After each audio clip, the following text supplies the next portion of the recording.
Dr. Eric Kelly III and a host of phenomenal speakers from all around the globe for this 7-day virtual event that you don't want to miss. The mission of the Black Business Expo is to raise scholarship money from kids all the way from high school all the way from college. The Black Business Olympics is one of the largest Black business showcases in the world. It is an opportunity for businesses and companies to showcase their businesses globally. We are going to be giving away laptops up to $5,000 away to students. Again, I'm Olivia Appleberry, the founder of 2 Cents Finance and one of the speakers for the expo. I am so excited to see you there. For more info, go to www.blackbusinessexpousa.com or call 919-308-9090 and hope to see you there. I am Black Business. From the moment I wake until the time I sleep. Yes, I am Black Business. I am Black Business. Tell me, are you Black Business? I am Black Business. Do you support Black businesses? Listen, I support Black business because I am Black Business. Black Business Expo, one of the largest business showcases in the history of Black business in the world. The world! Sign up today at www.blackbusinessexpousa.com or call 919-308-9090. I am Black Business. I am Black Business. From the moment I wake until the time I sleep, I am Black Business. I am Black Business. Are you Black Business? I am Black Business. Do you support Black businesses? I support Black business because I am Black Business. Black Business Expo, one of the largest business showcases in the history of Black America in North Carolina.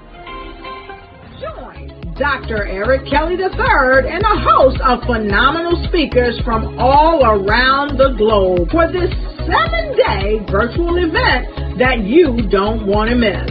The mission of the Black Business Expo is to raise scholarship money from kids all the way from high school all the way from college. The Black Business Olympics is one of the largest Black business showcases in the world. It is an opportunity for businesses and companies to showcase their businesses globally. We are going to be giving away laptops up to $5,000 away to students. Again, I'm Olivia Appleberry, the founder of 2 Cents Finance and one of the speakers for the expo. I am so excited to see you there. For more info, go to www.blackbusinessexpousa.com or call 919-308-9090 and hope to see you there. I am Black Business. From the moment I wake until the time I sleep. Yes, I am Black Business. I am Black Business. Tell me, are you Black Business? I am Black Business. Do you support Black businesses? Listen, I support Black business because I am Black Business. Black Business Expo, one of the largest business showcases in the history of Black business in the world.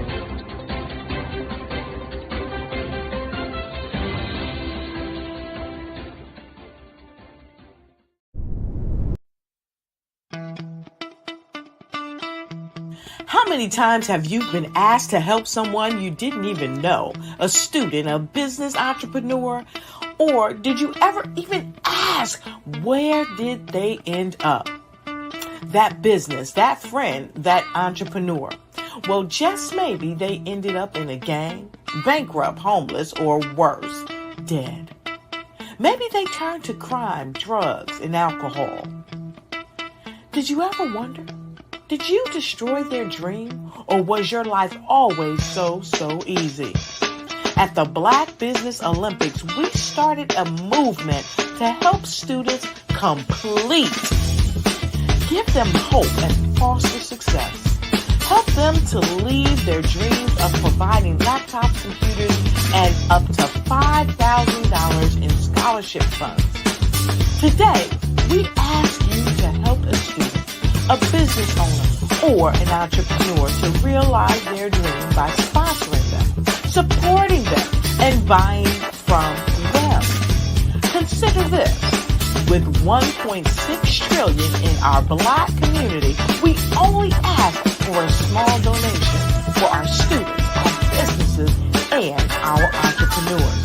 And you can change a life today. So I ask you, what are you going to do? Sit on the sideline and watch our students in high school be losers, miss out on their dream from lack of resources? Or are you going to donate to the movement and change their future and yours as well? Give us a call today at 919-308-9090. Change their life by investing with action to the Black Business Olympic Fund. The Black Business Olympics, one of the largest business showcases of Black business in the history of the world.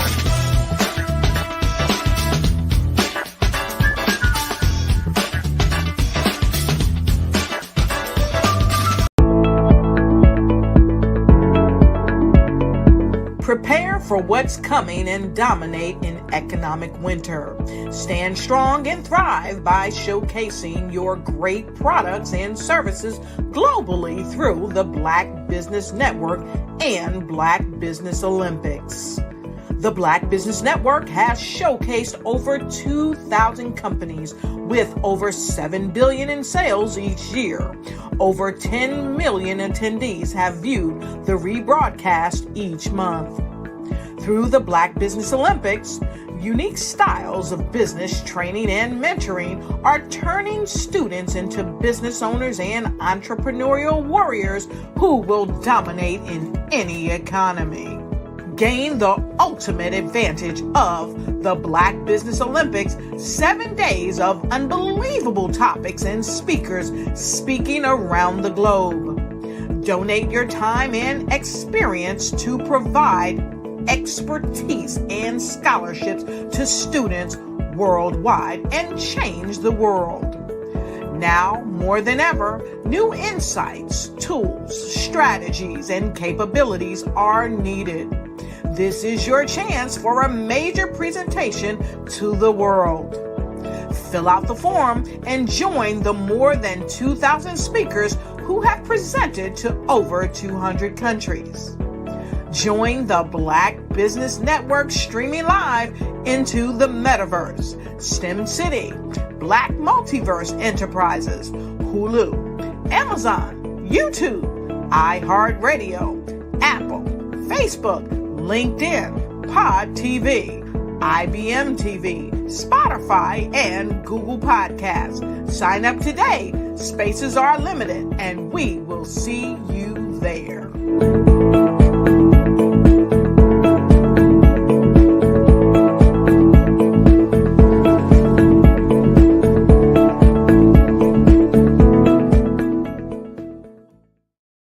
The Black Business Expo's mission is to raise funds for high school seniors going to college or K-12 entrepreneurs.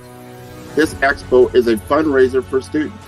Please, you may go to www.blackbusinessexpousa.com to donate to the scholarship fund or use the Cash App at $BBXUSA. Our goal is to give laptops and up to $5,000 to 10 students. Students can register online at www.blackbusinessexpousa.com. Every dollar counts. Please donate to the Black Business Expo USA Scholarship Fund.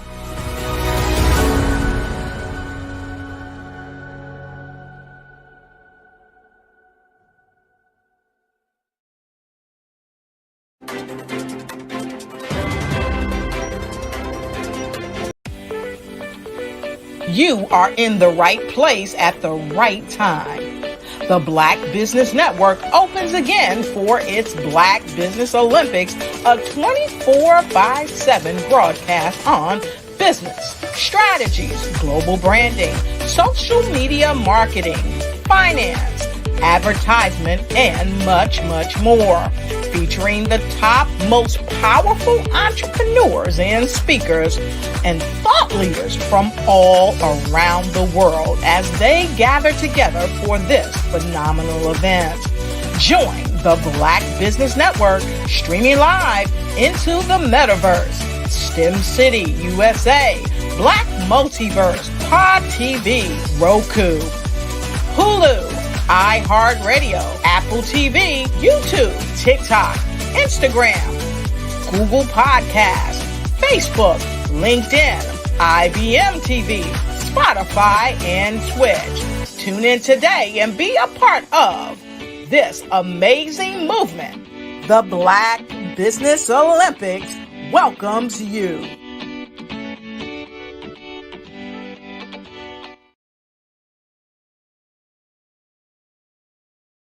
Art to me is a creative expression of something from nothing. You know, it explodes onto the canvas, or it explodes on in my work. One of the things that I try to do more than anything is I try to just give the lines and the movements and emotions and expressions into what I do. Art really means to me a chance to express how I feel deep down inside. Most of my art begins as a thought that I might have, you know, whether it's sports, whether it's history, whether it's a woman or a man. It pretty much starts as an idea of thought before I get into the actual image of what I'm going to draw. I do a lot of historical pieces. I was a history minor in college, and I love to do history pieces. And a lot of times I'm thinking about history, and then I try to make that history impact you as you look at it. That's one of the reasons I do pictures so large. People ask me, why do I do the pictures so big? And I tell them, I want the piece to impact them as they're looking at it, to kind of dominate them, dominate their space. And most of my pieces I try to do off page. I don't try to do anything that's going to be in those four corners or in a square. And I want your imagination to be a part of the piece that you're looking at.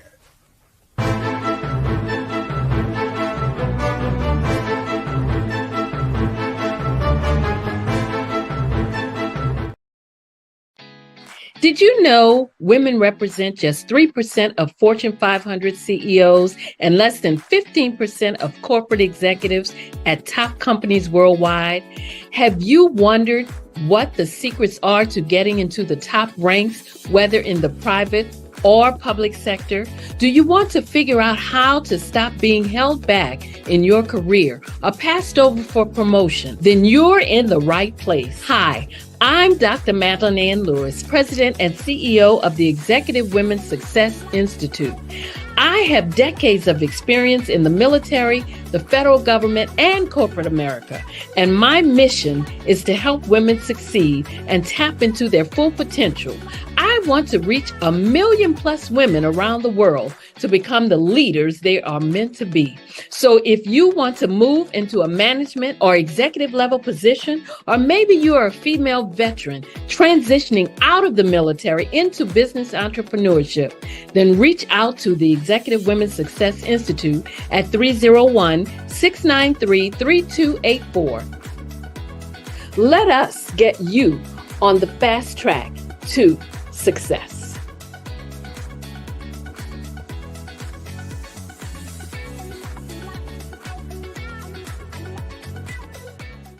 Over the past few years, we've seen the growth of existing and new initiatives focused on financial inclusion, building global networks, and reducing the wealth gap in response to the idea there's not enough seats at the table.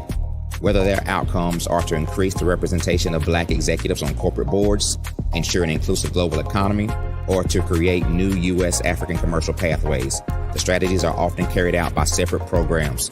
The question is, should they be? With the continent of Africa being home to more than half of the world's fastest growing economies, the youngest workforce, over 400 companies generating more than $1 billion annually, 700 generating more than $500 million annually that are poised for growth, and being the destination of nearly $5 billion in venture capital in 2021. Diversifying U.S. and Africa commercial engagement by building bridges between African businesses and their U.S. diaspora should begin being seen as mutually beneficial. From helping to reduce Africa's enormous capital gap to catalyzing two-way trade opportunities, the COVID-19 global pandemic hopefully has taught us that global challenges and opportunities are more interconnected than we thought.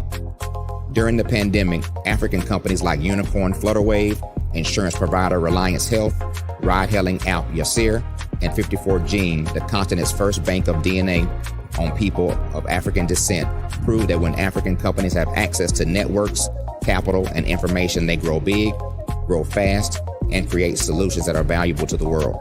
This is why Be Direct was created. We are the first U.S.-based but African-centric board preparedness and board search company designed to connect U.S. Black talent and corporations to African businesses. Unique and fundamental to Be Direct's success is our process of helping board candidates adapt their experience and networks to an African context before they're connected to high-growth companies that are looking to locally and globally scale.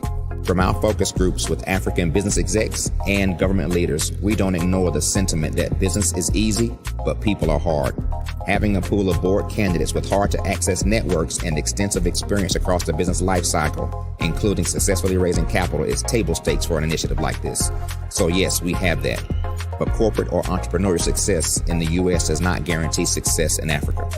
Developed alongside industry partners on the continent, our training program, Be Direct Prep, is designed to transpose their experience to create cultural comfort, understanding, and a commitment to helping businesses in Africa scale. Our board governance sessions are African, continental, and country-specific, integrated with cultural awareness and dexterity training, masterclasses led by African industry execs, and mentoring and coaching from African continental-based facilitators. But even more unique to Be Direct Prep, we cap off our training program with an immersion trip to help candidates that have not been to Africa before see and feel Africa's complexity and opportunity from African soil. We all know traditional network-based board placement has historically left a lot of us out of ever really being in the paid board pipeline. Our strategy supports the work of many great organizations that are successfully filling seats at U.S. board tables by creating more tables for those that are still left on the sideline. It's time to start seeing the role and value of U.S. Black talent and businesses on the continent of Africa differently. Old perceptions and habits limit economic inclusion. Let's transition Black talent and the African businesses they will support from the periphery of the global economy to its core. Living in a global lockdown, we all know now how fast local and global economies can change, and see the value of having businesses that hire, strengthen local value chains, and even grow globally. Status quo in any form holds back progress. We must democratize U.S.-Africa commercial engagement by socially and economically connecting cultures that have long been disconnected. It's time for Africa's U.S. diaspora to redefine their global value by helping African businesses scale continentally and globally.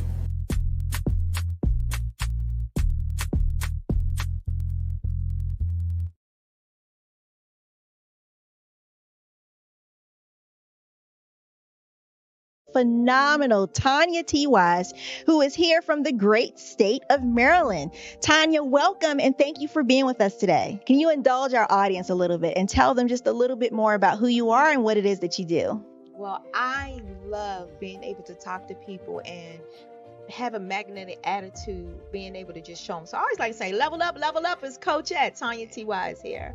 So can you tell our audience, just give them a teaser about what your presentation will be about? So my philosophy is that we should all be living our dream life.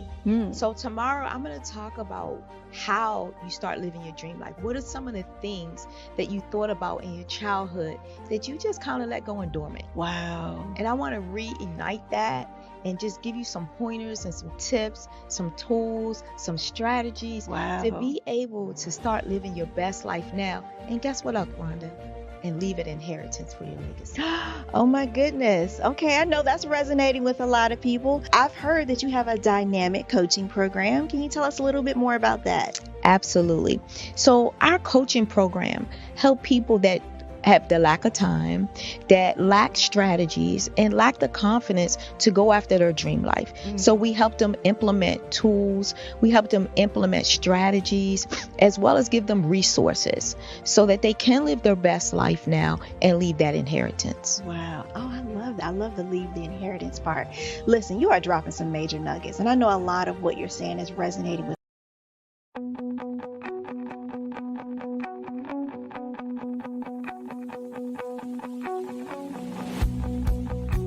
I am Black Business. From the moment I wake until the time I sleep. Yes, I am Black Business.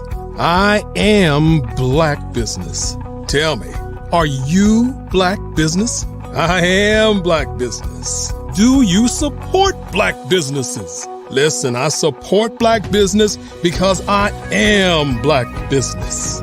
Black Business Expo, one of the largest business showcases in the history of Black business in the world.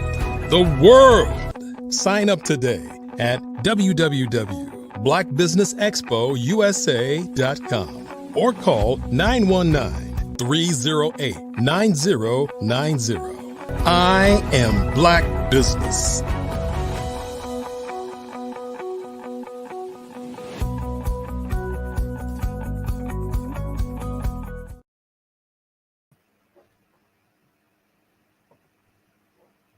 Good day, business owners, entrepreneurs, thought leaders, and corporations.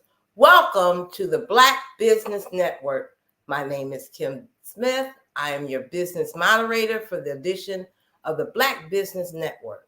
The Black Business Network is a 24-hour business network showcasing Black businesses, Black owners, entrepreneurs, and thought leaders worldwide. We have speakers from North Carolina, London, Singapore, Africa, Japan, and cities all over the United States.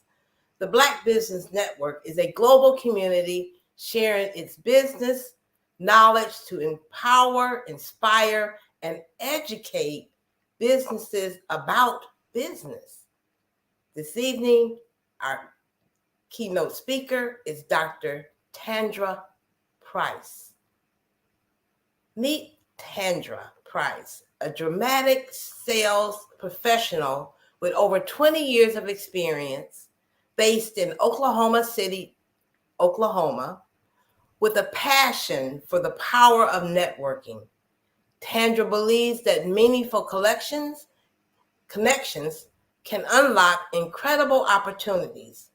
After attending numerous events that missed the mark, she saw a need to improve how people approach networking and conversation.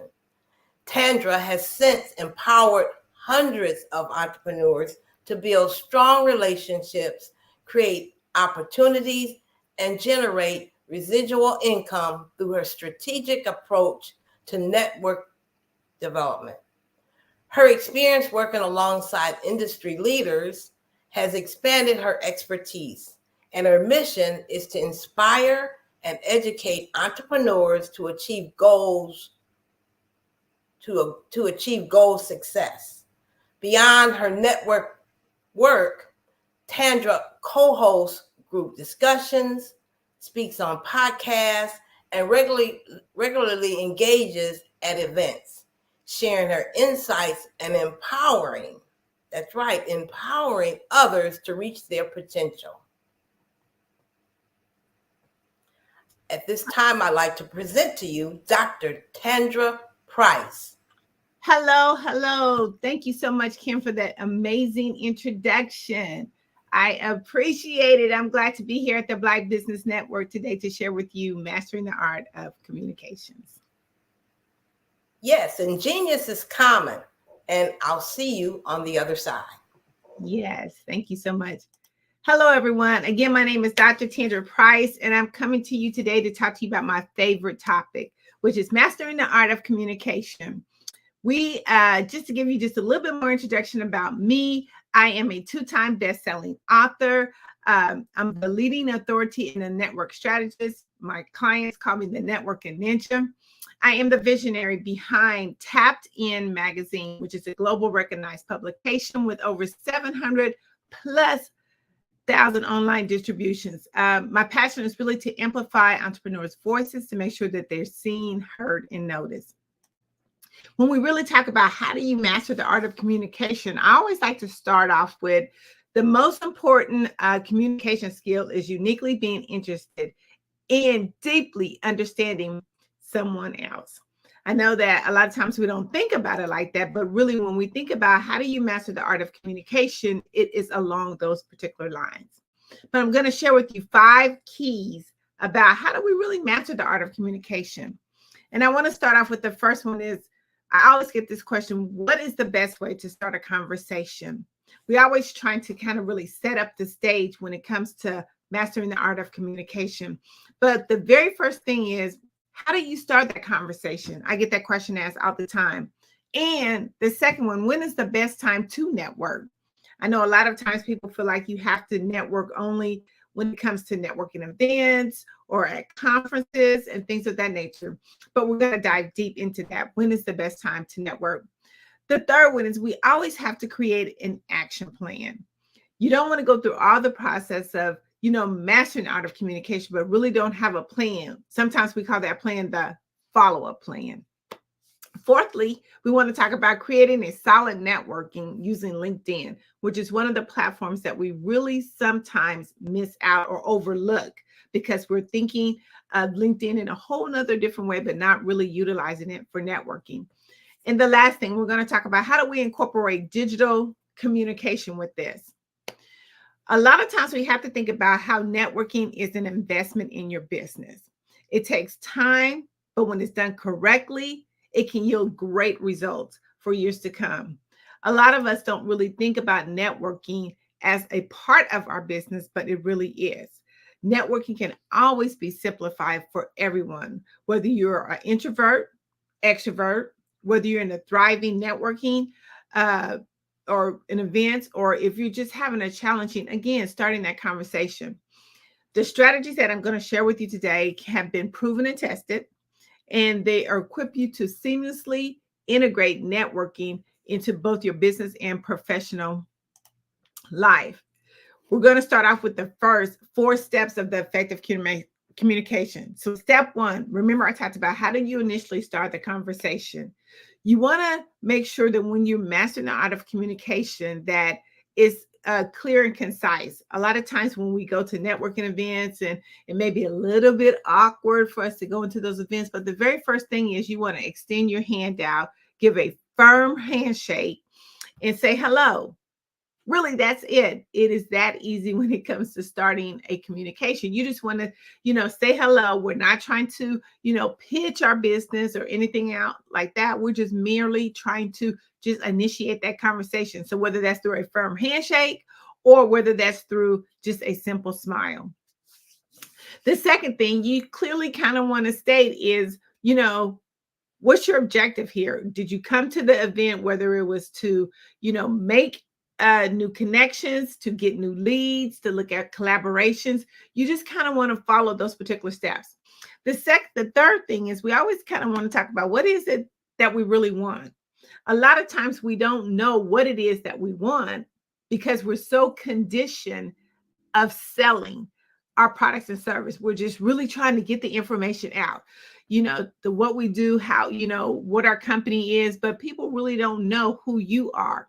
And when you think about communication, it is really just having a simple conversation.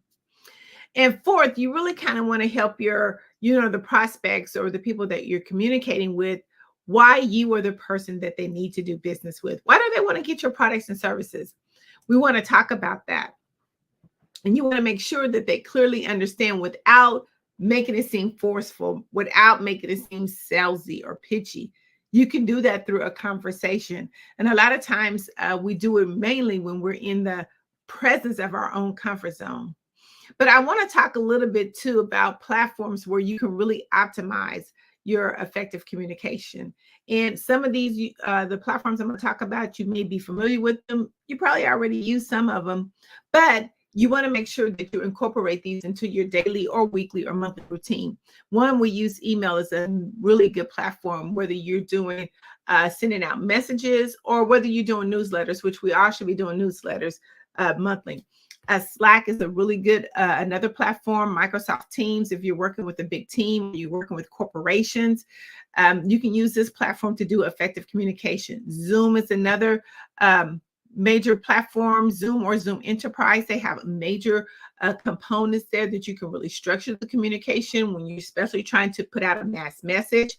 You have Skype, which a lot of us really don't use that anymore, but it's still available for effective communication, especially if you're looking at international. WhatsApp is a major good platform to do communication, especially doing a lot of international connections. Google Meet, Facebook Messenger. A lot of times we don't use that messenger component when it comes to trying to put out effective communications. I know that we use Facebook because that, depending on what your audience is, but Facebook Messenger is another way that we can really use that along with the bots that we can put inside of that messenger. Twitter, Streamline, via phone. We always have our handy dandy phones in our hands. Video chat. A lot of times, the way effective communications, if you're trying to put out something immediately, and you can go live on a lot of these platforms, hit the button and do a major live communication. Messaging apps, team chats, LinkedIn message, which we'll get into later, but it is a really good form of communication, starting and ending and making sure that you're building relationships in that team messaging. And of course, always we do Instagram, which is a lot of people use that platform as where they really connect with their clients. So we're going to jump in. I want to go back to just a little bit more about jumping into, again, how do we start that conversation? How do we make the effective approach? And how do we keep it going? Again, I talked about introduction. You just want to simply say, hello, how are you doing? The firm handshake. You know, the best way I found too to start an effective communication is just smile. Normally when, and you can probably test this if you like, but if you're out and about and you're going to the stores or wherever you may be, if you just simply smile, that actually starts a conversation. And you don't even have to say something for those who don't really like to talk, but if you actually smile, it will initiate a conversation. Asking questions. A lot of times when you ask a question, it prompts a response. It prompts for you to respond to someone, and that again begins the communication. Compliments is my favorite because a lot of times when you're giving a genuine compliment to someone, they can feel your energy. That's their energy that's going through you. And the conversation becomes just automatically. A lot of times I am a shoe lover. People know that. When I go into a shoe store, whether I'm trying on shoes or I'm walking by someone who's trying on a pair of shoes, I always say, oh my God, those shoes look amazing on you. You know, are those your dancing shoes? Are those your vacation shoes? I say something to that effect, and then the conversation immediately starts. Another favorite is people always like to ask for their advice. You can always ask people for their advice, their opinion. They love to share that, which is another great way. Humor is also another opportunity to actually start a conversation. I always put like what they call a humor joke in my pocket because sometimes when we're in awkward situations, sometimes we don't know what to say. But if you have like just that one favorite kind of joke that can break the ice, it makes everything amazing. And looking at your observations around you. That is another way to start a conversation. I was just at the gas station the other day and the wind was just blowing and blowing. And I happened to see the gentleman across from me and we start talking about how amazing the wind was blowing. And as we got into the conversation, he eventually asked, what did I do? And then at that time, I, was able to explain what I did in a way that did not sound sales pitchy. So you want to think about that when we're looking at, what are some different ways to start this conversation. It is merely just having a plain conversation. Don't put a lot of emphasis into it because I think when we do that, even when we're at networking events, it kind of gets us off balance. We kind of get out of our comfort zone. We don't feel as comfortable as we would if we were just talking with a friend. And matter of fact, when you think about, mastering out of conversation, think about what you would say to your friend or visualize your friend in front of you. I want to talk about places to network because a lot of times, again, it's not just about networking at networking events, but there's tons of places where you can go to network. Some are conventions and conferences, professional and association meetings, trade shows and exhibits, business networking events, which that's what we're always known to do when it comes to mastering the art of communication. We always think about, oh, I'm gonna go to this networking event. But remember, there's other places that you can network: alumni gatherings, chamber events, meetup groups. You can do that on and off line, workshops and seminars. What about career fairs? A lot of times is a really good place to network, or even if you're looking at people to expand your network, you can go to career fairs, because we know one thing what people are looking for, and it's a perfect opportunity if you have a product or services or network marketing or whatever that may be, but you can find potential prospects there. Volunteering opportunities, Toastmasters and public speaking. What about social clubs and recreational groups? Online networking platforms. There's a ton of networking events that happen 24/7 online that you could be able to network. Community events and festivals, charities, fundraisers, and galas. We have to think about wherever we are is an opportunity. When they are, even if there's one or two people, or even if there's a crowd, there's always an opportunity. And you have to look and do a 360 panoramic view of the crowd when you're there, or when you're around a lot of people, so you can kind of pick out, who is it that I really want to connect with? Not that people, sometimes a lot of people think, oh, the people that everybody's following them, maybe I should kind of get in that group and follow. That may not be your ideal client or ideal prospect, but you got to think about where you're at, because everywhere you go is an opportunity to network. So there's not just a certain, event. Anywhere you go is an opportunity to network. And let me tell you why, because there's so many benefits behind networking. When we establish a way to connect and continuously to keep networking in our daily activities, or in our process, or our daily routine, it can huge benefits. One, it gives us increasing our visibility. I'm huge on visibility. Tapped In Magazine, again, as I told you, I'm the founder and visionary of Tapped In Magazine. We want to make sure that your voice is amplified and heard. And we do that by increasing your visibility, by putting you on the front cover. But when you're actually in these events, you are increasing your opportunity and your chances to be seen, heard, and noticed. Again, when you're networking, you can look at ways of collaborating. There are so many other amazing entrepreneurs that are out in our sphere, and they are doing amazing things. We need to think about, how do we collaborate? Collaboration is the key of growing our business to the next level, or elevating it up to the next level. So we really have to think about collaborating. It's a huge benefit when it comes to networking.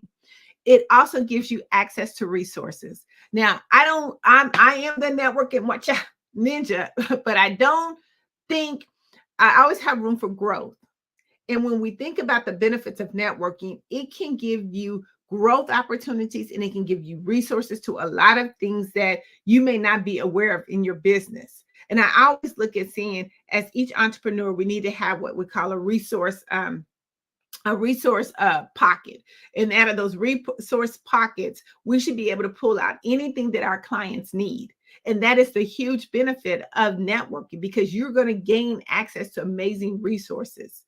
And also brand awareness. Some people that may not know you, because you're out and about, you can increase your brand awareness. Remember, a lot of potential clients, if they don't know you because your visibility is not that strong, they're not going to knock on your door and say, hey, let's do business. You have to make sure that you are visible out into the marketplace.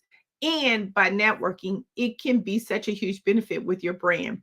It can also give you access to decision makers. A lot of times, we kind of think about, who's the dream client that you want to connect with? Who's that dream organization that you want to be in business with? The benefits of network can get you out there. Sometimes you can be in the room when you're not even in the room, because you have had that exposure, that visibility that has really put you out there to make you to be seen, heard, and noticed, and get in touch with some of those decision makers. And next one, it gives you the industry trends. We got to know what's going on out there. And a lot of times when we don't know that, combined with the resources that you get from benefit, knowing the trends that is going on. When AI came out, it was a huge trend that a lot of people, it was out there, but a lot of people really didn't know how to do it or work with it. But now if you're out in doing the benefits of networking, it can give you those resources, those trend industries, so where you can tell your clients to be that one-stop shop. And also, again, I talk about business growth all the time. We always need to be looking at how do we grow our business? How can we connect and grow our business in spaces that we are not familiar with? We always want to make sure that we have something in our pocket that gives us those access to growth and visibility. So we want to talk about, when we look at mastering the art of communication, we got to have an action plan. We go into a lot of things, putting our business together, our websites and all that stuff, because now that's a plan. That plan puts us in a position for people to see us. Networking puts you in a position for you to get out there and for people to draw them to you, to know more about you. Your website and all that information puts the information out there, and it puts you on a platform to where people can go. We just want to make sure that all that stuff is aesthetically pleasing, but now you got to have a plan. Okay, now I've done all this stuff. I'm mastering the art of communication. I'm drawing people to me, but now I got to have a plan. What does that plan look like? I always say the action plan is a follow plan. That's our third thing that we want to talk about from those 5 keys. Again, you want to set goals. And when we talk about setting goals, we want those goals to be attainable goals. We want those goals to be something that you can reach, nothing that's far-fetched. We want to make sure that people can obtain those goals. And most thing that I hear about people when we talk about networking is, it doesn't work for me. It doesn't work for you because you've put this long, big goals, set these big goals that are unattainable. We want to put small goals together. We want to put small things together that we know that we can obtain on a daily basis. So when we think about setting an action plan, and let's kind of relate it to networking, let's make sure, or your networking events or your networking efforts, make sure that you set a goal. So if you go to a networking event, make sure that, one, that's the event that you need to be at, that's where your ideal clients is. What is your objection of being at that event? And what do you want to gain from that? Are you just wanting to go? What do you want to gain from that? 2, you want to make sure that you do your research. A lot of times things fail in this area because we don't do the proper research. Make sure that you know who's hosting it. How many times have they hosted? Go online to see who the host is. Get a little information about them. You can always get the agenda from the speakers. Make sure that you are identifying that your clients are there. The worst thing we can do when we're trying to master the art of communication is be in the wrong place, spending all the time there. And we don't want to do that. Next, you want to prepare your introduction. When we talk about preparing your introduction, you want to prepare something that makes you memorable to the clients that you're talking to. Remember, I said memorable to the clients that you're talking to. We're not looking at ways of selling. When you go into a networking event, you're going to do that 365 panoramic view of the room. We're thinking about, how do we network? Because when we go to networking events, you're not networking for yourself, you're networking for the next person. So you want to make sure that you prepare your introduction so people can remember you. So when you call them up for your follow-up, they're going to know exactly who you are. Practice networking skills. When I talk about practicing networking skills, the very first important networking skill is to listen.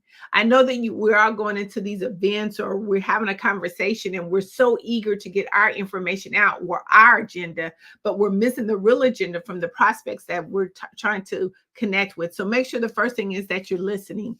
Ask open-ended questions. Always make sure that you can keep the conversation moving. Update your digital presence. When you go to any networking event, whether it's in person, online, make sure that all your digital presence is updated. Even if you have the conversation where someone wants to buy from you, if your payment links and things of that stuff is not working, you've missed your shot. So I always take a minute to make sure that my websites are working, that there's nothing going down with the companies that I'm working with. Make sure my CRM system, your customer relation management system, is working. I'm making sure that all my payment links is working. And a lot of times we don't take just a second to click on those things before we are actually trying to give our information to someone. Make sure that you're bringing all your essential materials. Please don't go to any event and you're not fully charged on your phone. If you need your computer, if your digital link is not working, make sure that your essential materials are working. Don't ask for a pen or anything of that nature. Make sure that you are professionally prepared when you go into any events, okay, whether it's virtual or in person. And your goal should be to at least connect with 5 people. At that event, connect with 5 people. If you're doing it virtually, you connect with 5 people online real quick. Send them a message while you're on the face, because you can do it, sending it to them personally. Or if you're in person, immediately connect with them. Say, what's the best way to connect with you? They may give you social media, LinkedIn, or whatever that way you want to connect with them immediately. And here's the quick way too. If a lot of times, if you go to an event and you're like, well, I didn't meet anybody, every event has a Facebook group. You can join their Facebook group and connect with people immediately right there. They normally do that Facebook group maybe a month ahead of time because they're trying to get conversation built up inside that group. You can go along, join the group, see who's a part of it, and then immediately start connecting with them, because that's an easy way. So when you get into the actual networking event, then it's not uncomfortable because you've already met them. Now, here's where all the money happens, because we got to do a follow-up plan. Once we've done all of that information, we have to do a follow-up plan. Remember, I said you want to make sure that you connect with them immediately on all their social media platforms. Ask them what is the best way to connect with them.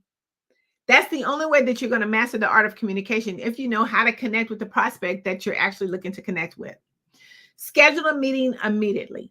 I always put in my phone, and I know that, depending on what phone you have, iPhone or Samsung, it doesn't matter. There's a way that you can put your already made message inside that phone. Clap your phone in there. So after you meet them, you can already schedule, hey, are you available Tuesday, Thursday of next week? And you can put your link in there. But schedule a meeting, because within 24 to 48 hours, you are forgotten about if you have not made a connection, because life goes on. There's so many things that's happening in everyone's life. So we have to make sure that we are connected immediately.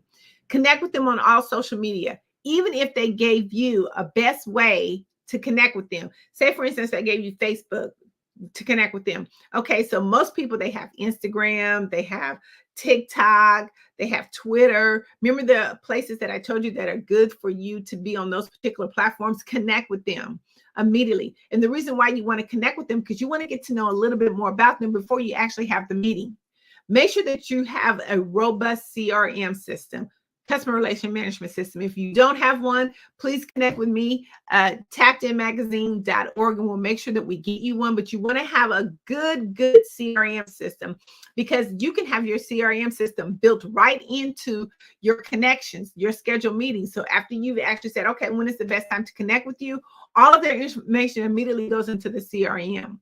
And let me tell you why that's so important, because now you can start sharing relevant information with them, resources with them. Remember, we're building up the follow-up plan, and we want to make sure that our prospect understands that we've paid attention, that networking skill, that we listened and paid attention to them by providing them with resources that could be beneficial with them. Because see, the huge thing is that we're trying to stay engaged. You want to make sure that you're engaging with them all up into the meeting. A lot of times we will set a meeting and we don't say anything else. It's just peeps until we actually hit till that meeting comes. But what makes it more important, if you've actually been engaging, sending them resources, they're going to be more amped to have that conversation with you. A lot of times we set appointments and we don't do any follow-up within that appointment. Then again, we're forgotten about. This is a follow-up process that has been proven and tested. We set the meeting. We follow them on social media.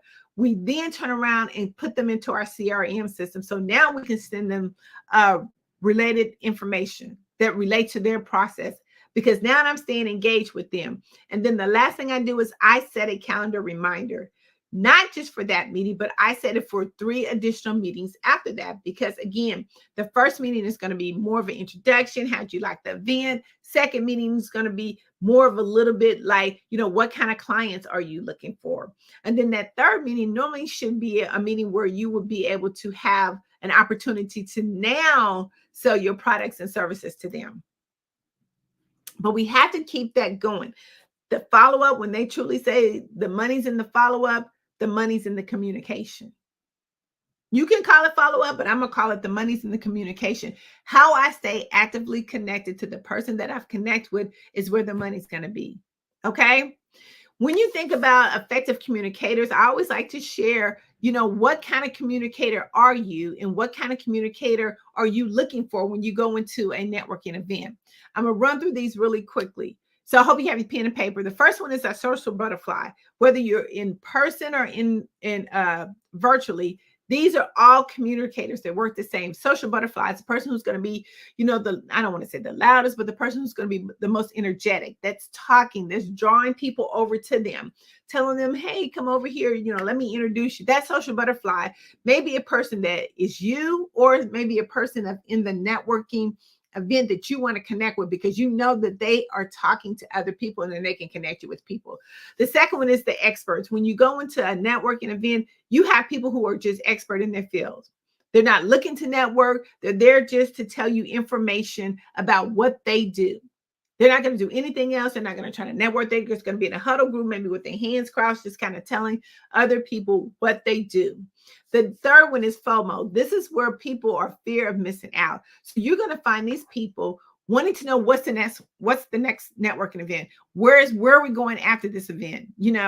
So these are the people who you're going to always see at different events, because they want to make sure that they don't miss out on any information. But the key to this particular communicator is, are you gathering information? Not just attending the events, which is good because you're being visible, but let's make sure that we're gaining something. The fourth one is digital networkers. These are people, whether you're in person or in virtual, they're only going to connect with you on a digital platform. They're not going to want to pass business cards. They're not going to want to, do the small chat. They are more techie, and they're going to only want to talk on a digital platform. The fifth one is you have buffet eaters. A lot of times people just go to a lot of these events just to eat the food, have an after-hour drink. It's been a long day, but these are the ones that are going to be more at the end of the buffet line. And it's good to be at the end of the buffet line than at the beginning, because you're going to get all the information. The information just trickles back down to the end of the buffet line. And so by that time, when you get to the front, you'll know who to talk to, where to go to, and of that nature.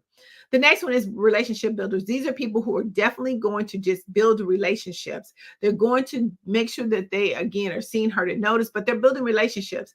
They're basically collecting information. So therefore they can follow up later. The next one is collaborators. These are people who have events, maybe conferences or things of that nature, and they're looking for people to collaborate together, maybe bring their products and service, maybe set up a booth or something of that nature, but they're looking for collaborators. And the last one is innovators. They're looking for what is the new thing. They're future forward thinkers.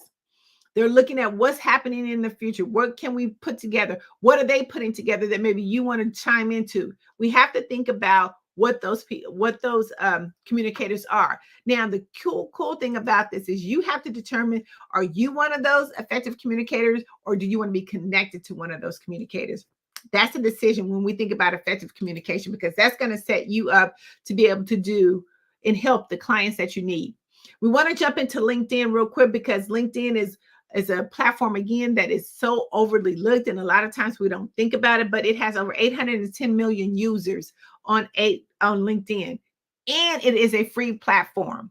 I want to say this again real quickly. It has over 810 million users on LinkedIn, and it's a free platform that a lot of us overlook. Yes, LinkedIn used to be, and it still is, where you can find amazing career job opportunities, but it's a really good way of starting a communication and keeping your effective communication going. We just want to make sure that we have a few things that are in connect to make sure that the communication is still being connected. One, you want to make sure that your profile picture is good. It's a professional picture. You want to make sure that your headline represents what you do.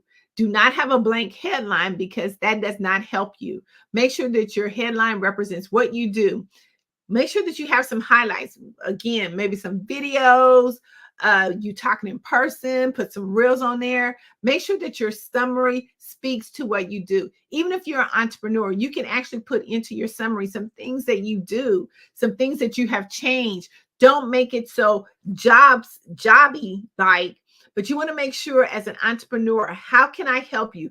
How can you help solve the problem? And you want to make sure that you put that in there. In your experience, again, I've helped, Fortune 500 companies. I've, raised over $1 million, whatever that may be. You want to make sure that you show your experience. Also on the skills side of it, make sure that you are going through there and listing all your skills. And matter of fact, get some endorsements on your skills. Because a lot of times when people endorse you, it makes a huge difference when you think about mastering the art of communication. Education, we need to put every type of education. Remember I talked about the benefits of network is getting that professional growth. You want to make sure that you have some professional education growth. List everything that you have in there. Certifications as well. Make sure that you're getting certifications. Go out and get certifications if you don't have any certifications. Go out and get some and add them on there. Also recommendations. If someone can recommend you on what you've done for them or the amazing impact that you have done for them, amazing. Make sure that you do that as well.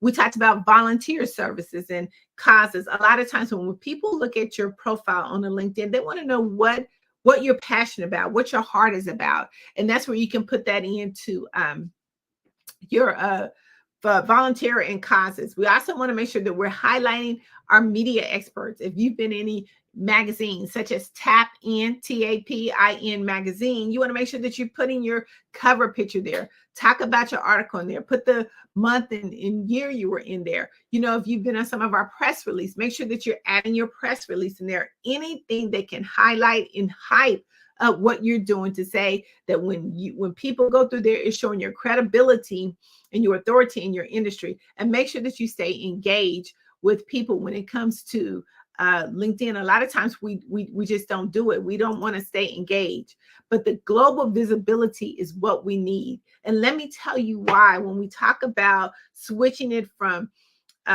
mastering the art of communication, giving you all those components to what you need, then we jump into how we make that money. You know what? A lot of us want to have some commas, some zeros behind those commas. We call them cousins, right?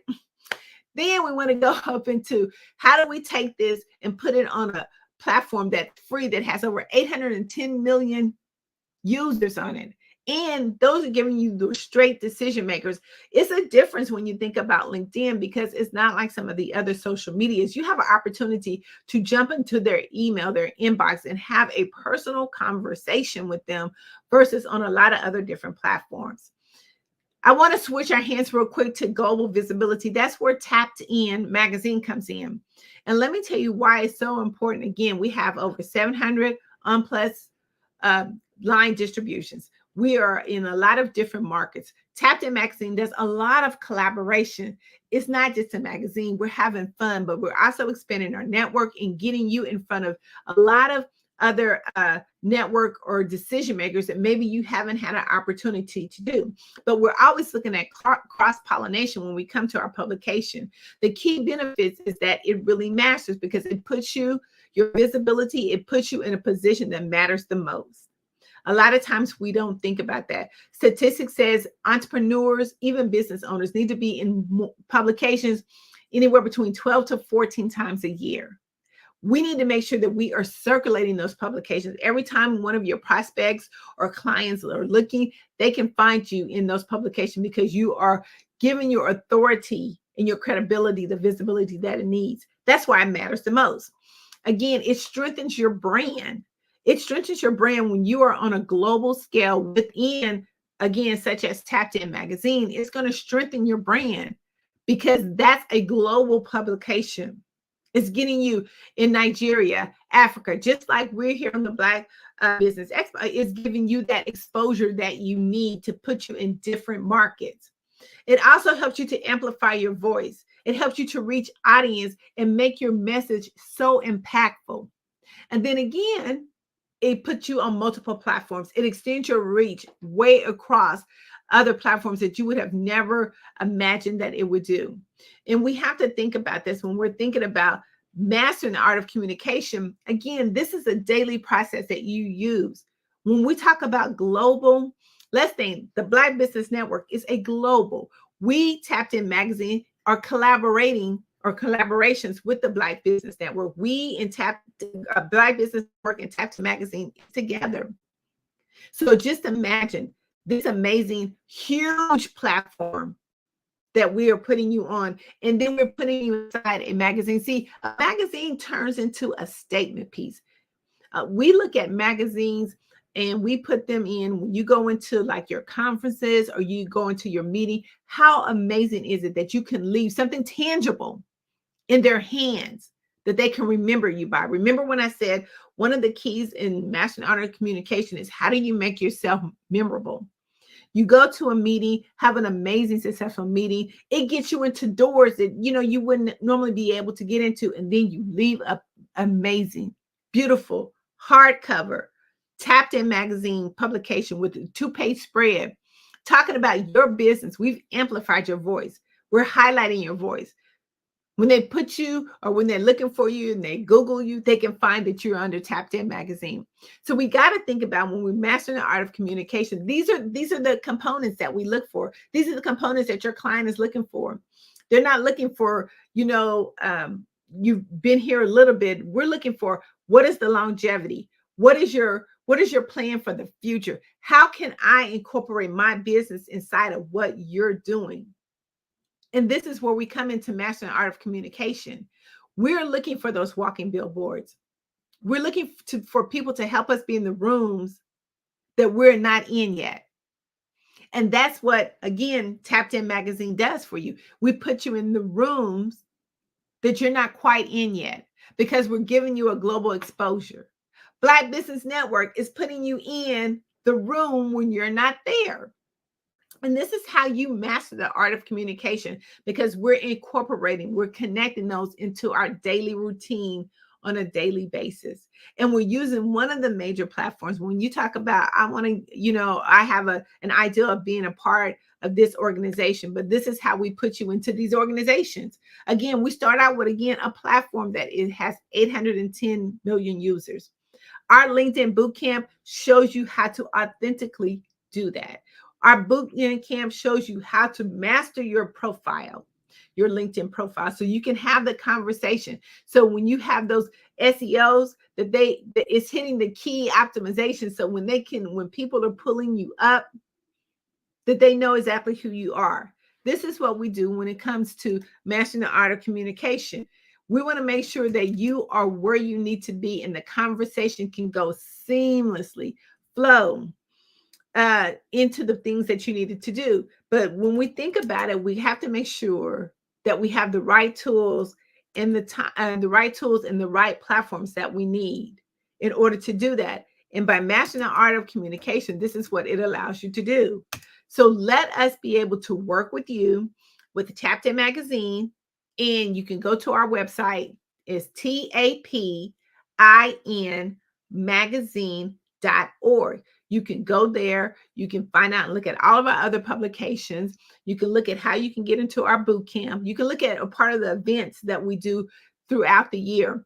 We do some amazing events, again, that get you in front of an audience that you may or may not get in front of. It helps you to cross-pollinate your community that you need to be able to cross-pollinate with. So go to Tap In, that's TAPIN magazine.org. And then we can also, do a one-on-one, and we can talk about the importance of, all those 5 steps, all those key steps about how do you really master the art of communication, and how can master the art of communication really help my business? We know we need it. We know we need it because it's a must. We know that we need to be able to network, but how do we do that effectively and efficiently in order to network so people can understand exactly what my business is?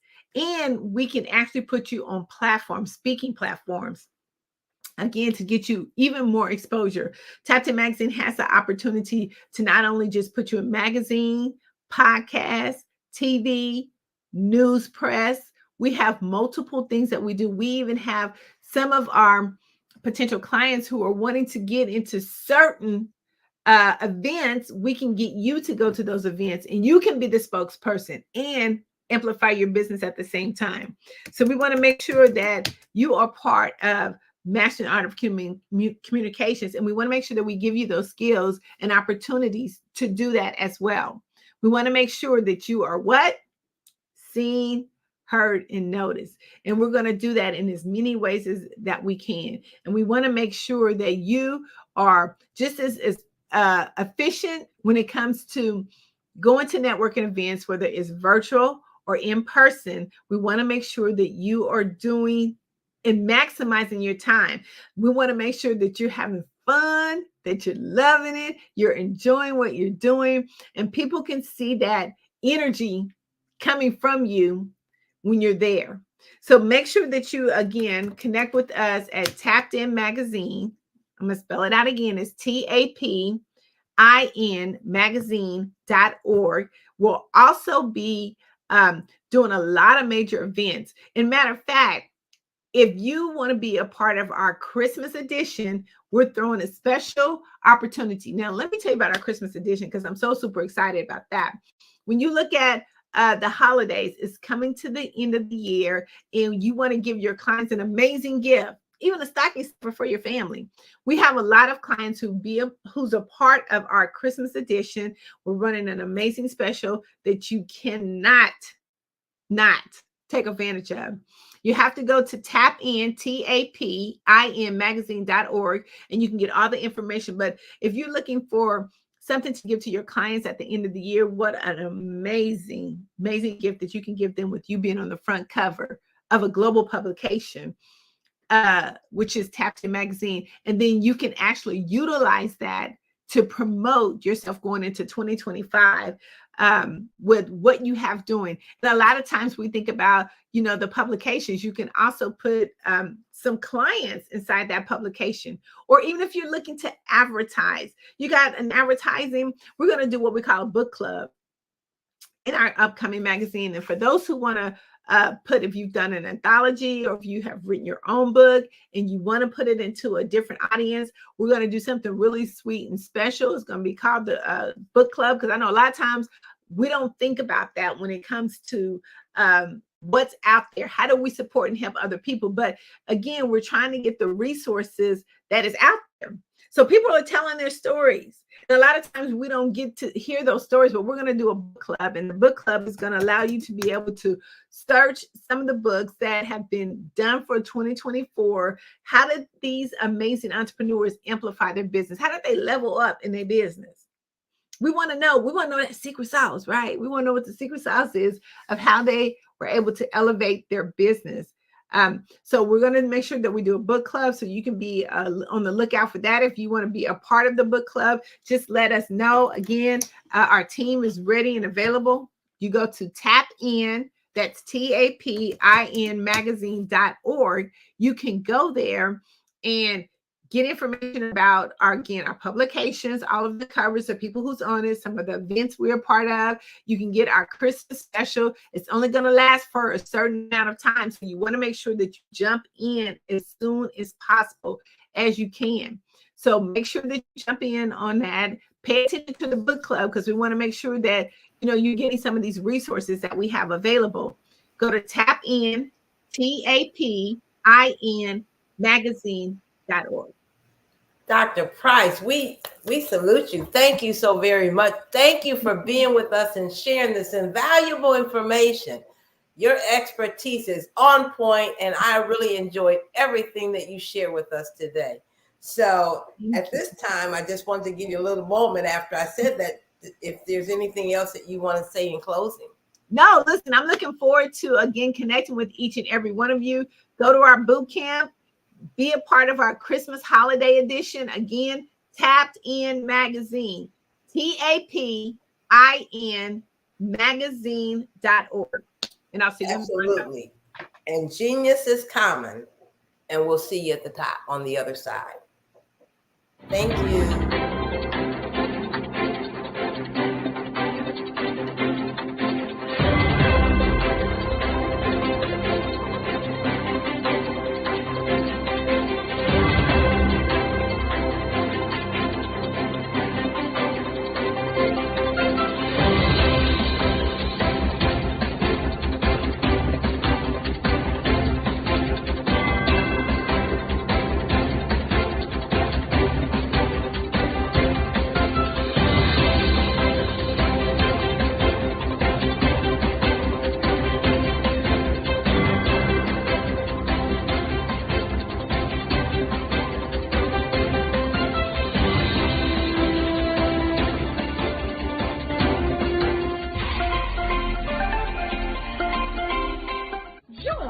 Dr. Eric Kelly III and a host of phenomenal speakers from all around the globe for this 7-day virtual event that you don't want to miss. The mission of the Black Business Expo is to raise scholarship money from kids all the way from high school, all the way from college. The Black Business Olympics is one of the largest Black business showcases in the world. It is an opportunity for businesses and companies to showcase their businesses globally.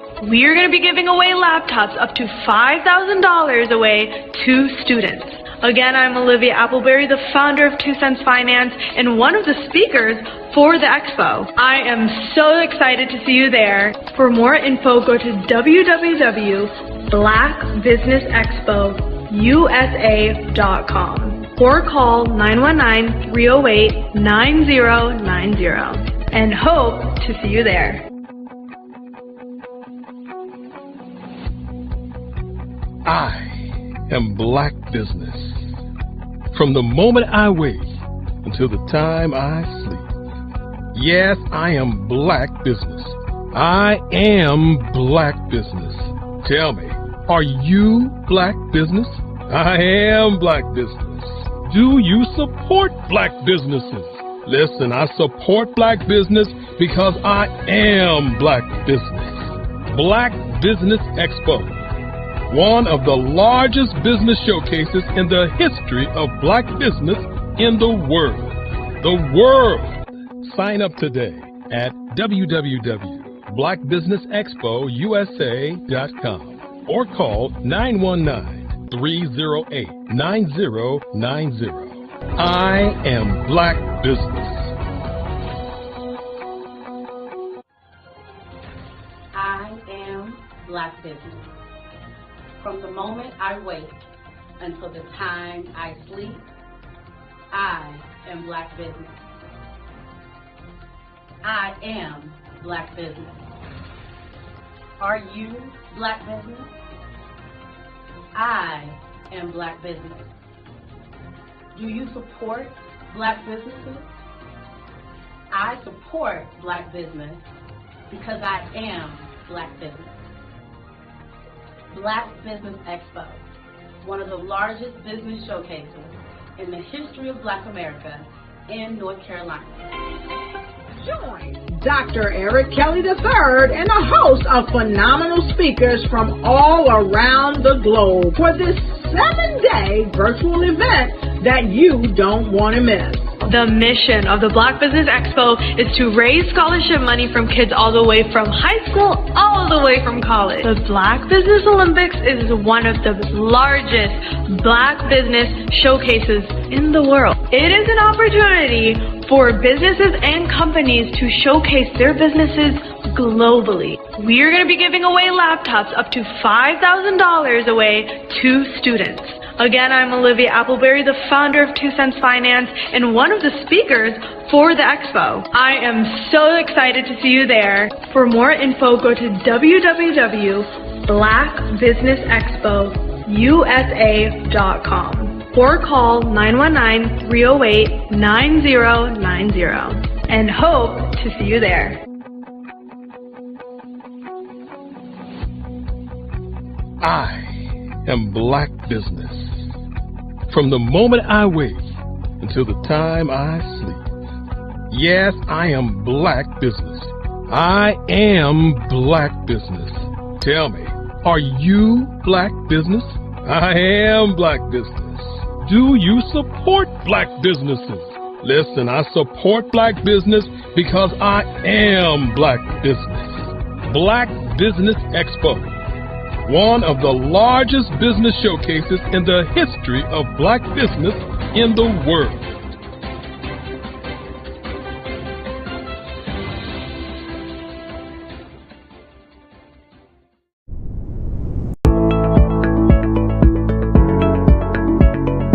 Prepare for what's coming and dominate in economic winter. Stand strong and thrive by showcasing your great products and services globally through the Black Business Network and Black Business Olympics. The Black Business Network has showcased over 2,000 companies with over $7 billion in sales each year. Over 10 million attendees have viewed the rebroadcast each month. Through the Black Business Olympics, unique styles of business training and mentoring are turning students into business owners and entrepreneurial warriors who will dominate in any economy. Gain the ultimate advantage of the Black Business Olympics, 7 days of unbelievable topics and speakers speaking around the globe. Donate your time and experience to provide expertise and scholarships to students worldwide and change the world. Now, more than ever, new insights, tools, strategies, and capabilities are needed. This is your chance for a major presentation to the world. Fill out the form and join the more than 2,000 speakers who have presented to over 200 countries. Join the Black Business Network streaming live into the metaverse, STEM City, Black Multiverse Enterprises, Hulu, Amazon, YouTube, iHeartRadio, Apple, Facebook, LinkedIn, Pod TV, IBM TV, Spotify, and Google Podcasts. Sign up today. Spaces are limited, and we will see you there.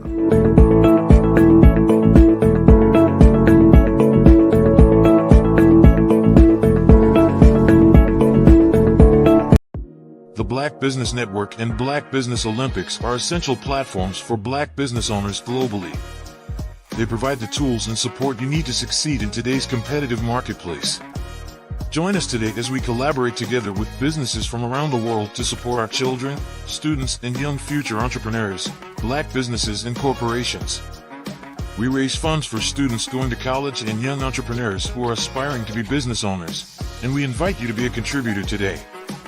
Visit the website www.blackbusinessexpousa.com to connect with and learn more about how the Black Business Network and Black Business Olympics can help you not only share your amazing business story to businesses, but also serve future generations. Hello, my name is David Jones, CEO and co-founder of the Hello LLC, where we help businesses build a culture, brand and experience, and leverage technology to pivot into Web3. Join the Black Business Network streaming live into Roku, Metaverse, STEM City, Black Multiverse Enterprises, Hulu, YouTube, iHeartRadio, Apple, Facebook, LinkedIn, Spotify, Twitch, and Google Podcasts. Tune in, turn on, and let's thrive.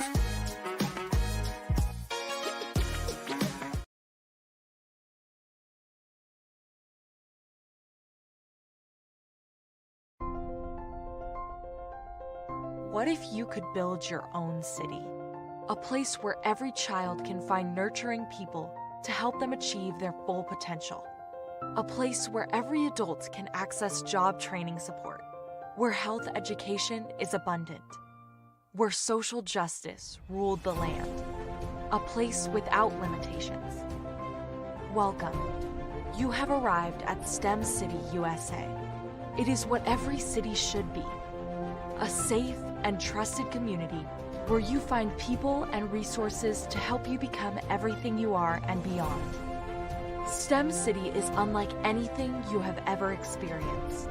It is a digital twin of the world around you, only better. STEM City is about energy and soul renewal. It is more than a digital world. You can almost feel the power of live cultural events, music, and theater. STEM City promises a better future for children, with caring mentors and hands-on activities, with dedicated tutors to support our youth. STEM City is your passport to a healthy lifestyle, with weekly events addressing our community's many issues. STEM City is your financial well-being, with helpful information on wealth management, career advancement, job training, and so much more.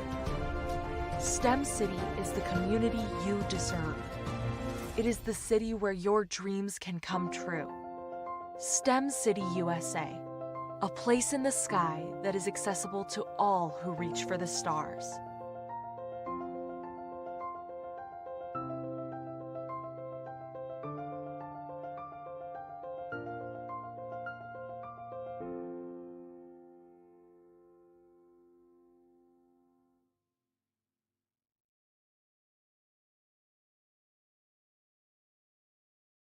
Artist to me is a creative expression of something from nothing. You know, it explodes onto the canvas, or it explodes on in my work. One of the things that I try to do more than anything is I try to just give the lines and the movements and emotions and expressions into to what I do. Art really means to me a chance to express how I feel deep down inside. Most of my art begins as a thought that I might have, you know, whether it's sports, whether it's history, whether it's a woman or a man. It pretty much starts as an idea of thought before I get into the actual image of what I'm going to draw. I do a lot of historical pieces. I was a history minor in college, and I love to do history pieces. And a lot of times I'm thinking about history, and then I try to make that history impact you as you look at it. That's one of the reasons that I do pictures so large.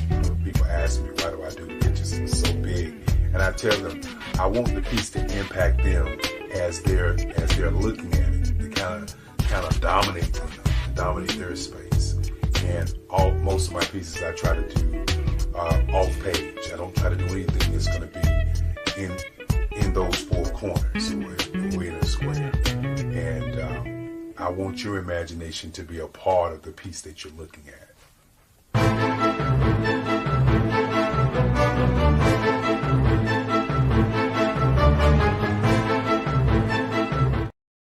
Sometimes you got to hear the news from the Black perspective, and more specifically, Black publishers. And that's exactly why you have to download the HeyTie app, the largest mobile app delivering breaking news, videos, and podcasts from 200 of your favorite Black publishers. Yes, 200 Black publishers delivering news as it happens, literally all in one app. Go to HAYTI.com or download the app in the Google Play Store or Apple App Store. It's completely free, along with information that you can trust, so go check them out.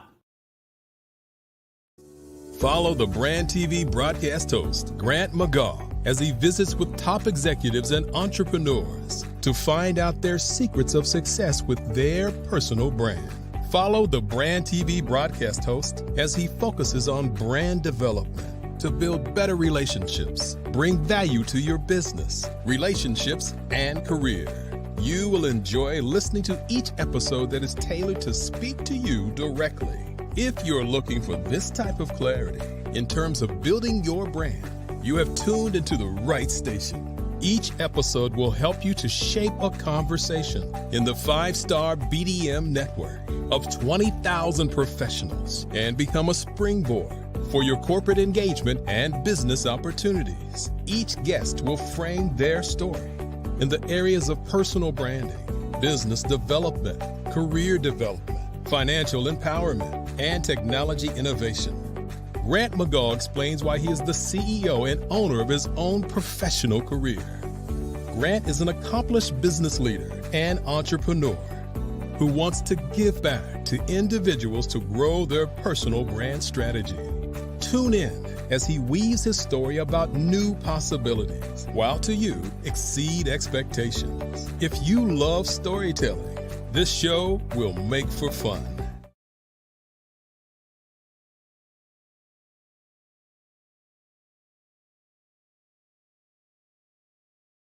I'm Ramon Ray, founder of Smart Hustle Magazine and smallbiztechnology.com.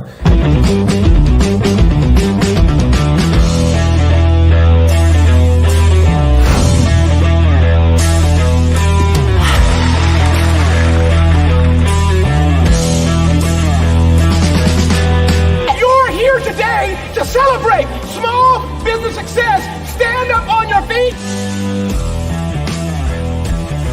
You rocked the house. It was amazing. Didn't we learn? For me, success comes from failure. One thing not to do is shake somebody's hand like this.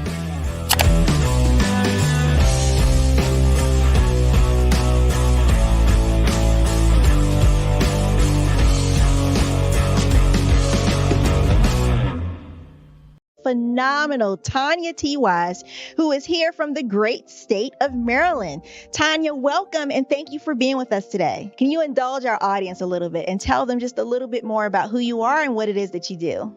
Well, I love being able to talk to people and have a magnetic attitude, being able to just show them. So I always like to say, level up is Coach at Tanya T. Wise here. So can you tell our audience, just give them a teaser about what your presentation will be about? So my philosophy is that we should all be living our dream life. So tomorrow I'm going to talk about how you start living your dream life. What are some of the things that you thought about in your childhood that you just kind of let go and dormant? Wow. And I want to reignite that and just give you some pointers and some tips, some tools, some strategies to be able to start living your best life now. And guess what, Wanda? And leave an inheritance for your legacy. Oh my goodness. Okay, I know that's resonating with a lot of people. I've heard that you have a dynamic coaching program. Can you tell us a little bit more about that? Absolutely. So our coaching program help people that have the lack of time, that lack strategies, and lack the confidence to go after their dream life. So we help them implement tools, we help them implement strategies, as well as give them resources so that they can live their best life now and leave that inheritance. Wow. Oh, I love that. I love the leave the inheritance part. Listen, you are dropping some major nuggets, and I know a lot of what you're saying is resonating with a lot of people, but I think we're all curious. How did you even make this transition into the speaking and coaching arena? What's the story behind this? So I started out in finance, and I realized that a lot of people don't necessarily go after their dream life because of the lack of finances or the education behind finances. But it wasn't until I lost my firstborn, my only son, that life changed for me. And where I was going after it all, living the corporate life, hit my 6-figure income and living in my dream house with my dream man, driving my dream car. I nearly lost it all when I lost my son. And so I realized it only takes one financial catastrophe that can change your entire life. That's what made me start All New Beginnings. Because no matter what's going on in life, there's a new beginning. And because of that, we develop a program called Wise Minded. My little slogan is, don't just dream it, let's live it. If they want to connect with you or work with you, what is the best ways for them to be able to do that? Well, for my social media guru, you can connect with me on every single social media platform as Tanya T. Wise.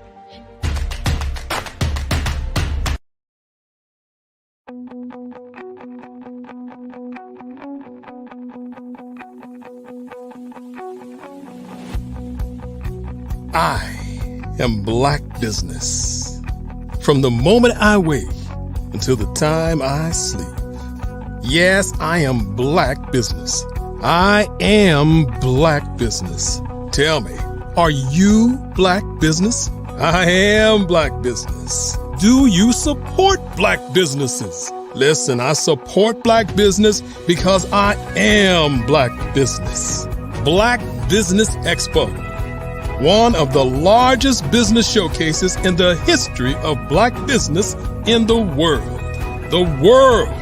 Sign up today at www.blackbusinessexpousa.com or call 919-308-9090. I am Black Business.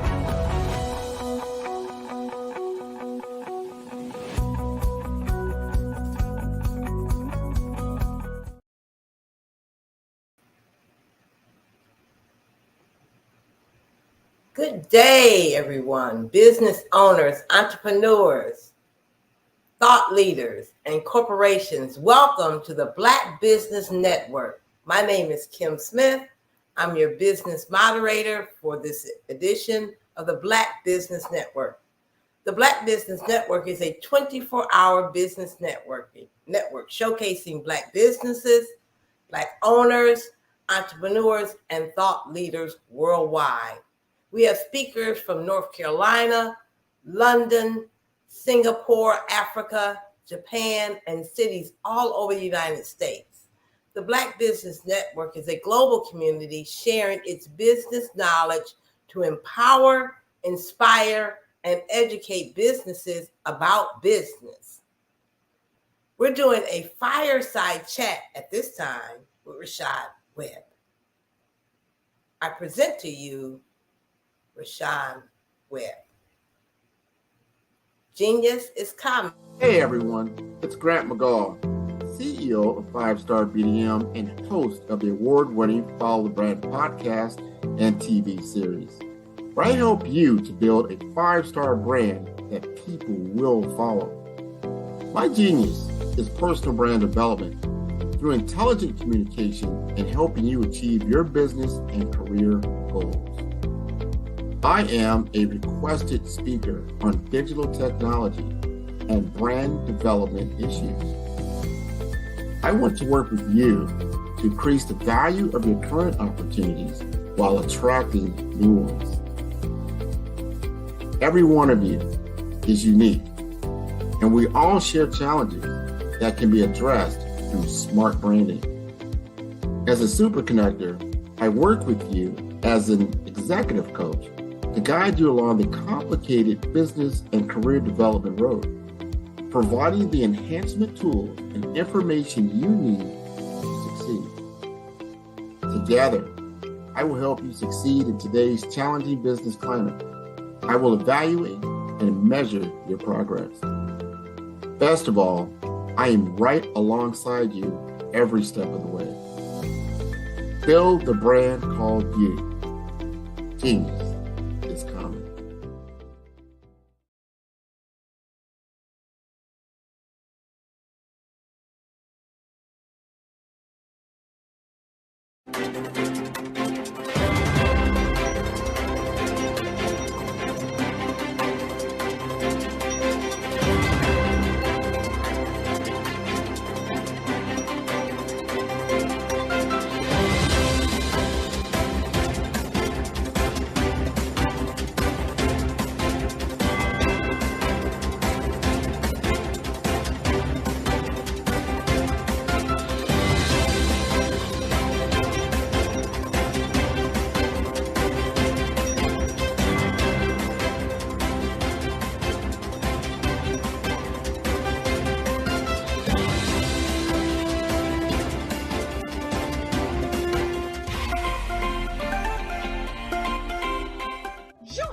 Dr. Eric Kelly III and a host of phenomenal speakers from all around the globe for this 7-day virtual event that you don't want to miss. The mission of the Black Business Expo is to raise scholarship money from kids all the way from high school all the way from college. The Black Business Olympics is one of the largest Black business showcases in the world. It is an opportunity for businesses and companies to showcase their businesses globally. We are going to be giving away laptops up to $5,000 away to students. Again, I'm Olivia Appleberry, the founder of 2 Cents Finance and one of the speakers for the expo. I am so excited to see you there. For more info, go to www.blackbusinessexpousa.com or call 919-308-9090 and hope to see you there. I am Black Business. From the moment I wake until the time I sleep. Yes, I am Black Business. I am Black Business. Tell me, are you Black Business? I am Black Business. Do you support Black businesses? Listen, I support Black business because I am Black Business. Black Business Expo, one of the largest business showcases in the history of Black business in the world. The world! Sign up today at www.blackbusinessexpousa.com or call 919-308-9090. I am Black Business.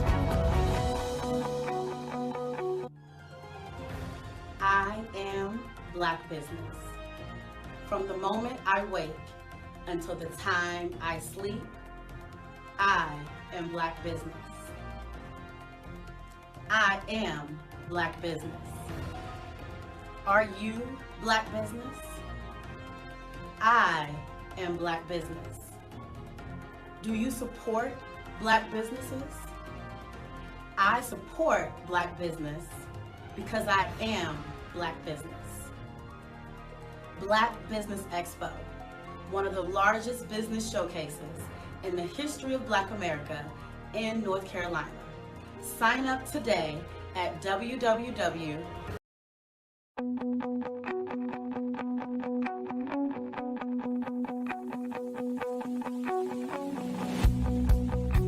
I am Black business. Welcome back. Rashad Webb, we're going to have a fireside chat at this time. Welcome back. How are you? I'm good. How are you? Doing fine. Thank you for joining us today. I'm going to ask you a few questions and see if we can give the audience some information about you and your expertise, okay? Absolutely. That sound good? That sounds fabulous. Okay, well, let's start out by saying, can you tell us about your journey into early childhood education and what inspired you to become an educator and a child care provider? Ooh, good question. First of all, thank you for inviting me. I think this is an amazing opportunity to be here. I started at the age of 16 and being a African-American young lady at the early age of 5, I was always helping people. And I was always done with my work first and wanted to help. So I knew I wanted to be a teacher, and I was always the bossy one. And so when I was in high school, I was fortunate enough to go and do early childhood development classes during my high school sessions. And then I would transfer to my work. So I was able to do like a work study program at the age of 16. And I was babysitting before. And so children even when I was a child, childcare has just always been my life. And that's just been my life's work. And I am 100% committed to this profession. And that's just my God-given, it's a gift. People always say, oh, it's a gift. No, this is a gift. And it shows in everything that I do. So I started at the age of 16. And I just knew this is where I was supposed to be. Wonderful. That's fabulous that you knew so early on exactly what you wanted and you went on and pursued it. Yes. That's excellent. So this kind of leads into the next question. With a master's degree in early childhood and adult education, how has your educational background influenced your work as a coach and trainer? Ooh, good question. It has influenced me because I'm able to use jargons that we were taught at the university level, and I'm able to bring it down to those that might not be able to go to school. I was fortunate enough to go to a Catholic university and then transferred to Walden University. I went to University of Incarnate Word here in San Antonio, and I went to Walden online. And so I was able to bring what my professors taught me. I was able to bring it home to those that weren't able to attend college or didn't think college was for them. I always push going to school. I'm a believer in education, especially for my brothers and sisters out there who don't feel it's necessary. I am a big believer in going to school, getting that college degree, because it really does set you apart. So I'm able to take what my professors taught me, plug it into my training sessions, and mentor and coach young ladies and young men who are just like, I don't know what I want to do. And so I become the mother hen to some of them. And I try to give them what I can. That's great. That's amazing. So thank you thank you for your service, because it's more of a service, because it is, really a commitment that you've made. Yeah. Yes, for sure. It really is. So let's go on to the next question. What motivated you to start Rainbow Children's Station Northwest and Rainbow Institute of Child Care Education? And what are your primary goals for both of these organizations? So, Rainbow Institute of Childcare Education, which is my childcare training and consulting company, I started that in 2012. And what motivated me to do that was I love teaching and I love talking. So why not get paid to do both? And childcare just spews out of my lips. Interaction with children, it just comes out of me naturally, even when I try to ignore it. And so I wanted to be a trainer that was entertaining. None of my classes are boring. Very entertaining, very engaging with my participants, and they love that. They love someone who is involved in early childhood. Rainbow Children's Station Northwest is my center, is my childcare center, and people love the fact that I am relatable, that I have a program, and I can relate to what they're saying on a trainer level, as well as someone who's in the classroom dealing with behaviors, assessing our children, making sure that our children are on target. There's just a lot that we do. So individuals love that I am relatable. There's a lot of coaches out there that aren't working in a childcare center. And so they're getting their content somewhere. Mine is based on the job training with my kids, with my staff, even with their families. And so people love that I am relatable. Absolutely. Absolutely. Well, we look for folks that we can get along with, right? That understand and are willing to listen to us, right? Yes, absolutely. So thank you for that. I mean, that's just amazing. It really, really is. And it's hard to find some of those skills in some businesses these days. Yes. But you got it. Okay. So thank you for sharing. You. Okay. So you've been recognized with accolades like the Educator of the Yard Award. What does this recognition mean to you, and how has it impacted your career? Being recognized as the Educator of the Year award, which I'm up for the same award again in February, it lets me know that someone else has viewed my hard work as admirable and award worthy. Being blatantly honest, early childhood and anyone in education, we are the lowest paying group, but yet we are the most effective, and that's backwards. We should be getting paid as, people in, the 1 percentile, because we help shape those minds, right? We help shape the business leaders. We help shape the engineers and the sports figures. We taught them how to hold the ball and how to work their reflexes to grab the ball and hold it and then throw it back. But we get paid lower and less than them. So for me, I spread that message as an Educator of the Year. I'm able to use that to say, okay, not only do I have the education background, but someone thought worthy enough of me to be awarded Educator of the Year. So apparently she's got some clout. Apparently she's got some wisdom that we can listen to, and wisdom that is award worthy. So for me, I don't look at it as, ooh, the award. I look at it as just another accolade that God has blessed me with. And I just use it. I apply it to resumes and that kind of thing. But my award comes in my work. It comes in when I'm with the kids and I'm doing my Mama Sean Facebook lives with our kids, and we're doing our Circle Time lives, and I'm training all over the state and some parts of the country. That's my award. That's my reward. So that award to me is just another symbol of I'm worthy. Someone else has deemed me worthy to receive it. Wow, great question. Great question, great answer. I'm glad you shared with us. Because it seems like when you see the children making progress, you're being fulfilled. Yes, absolutely. Very much so.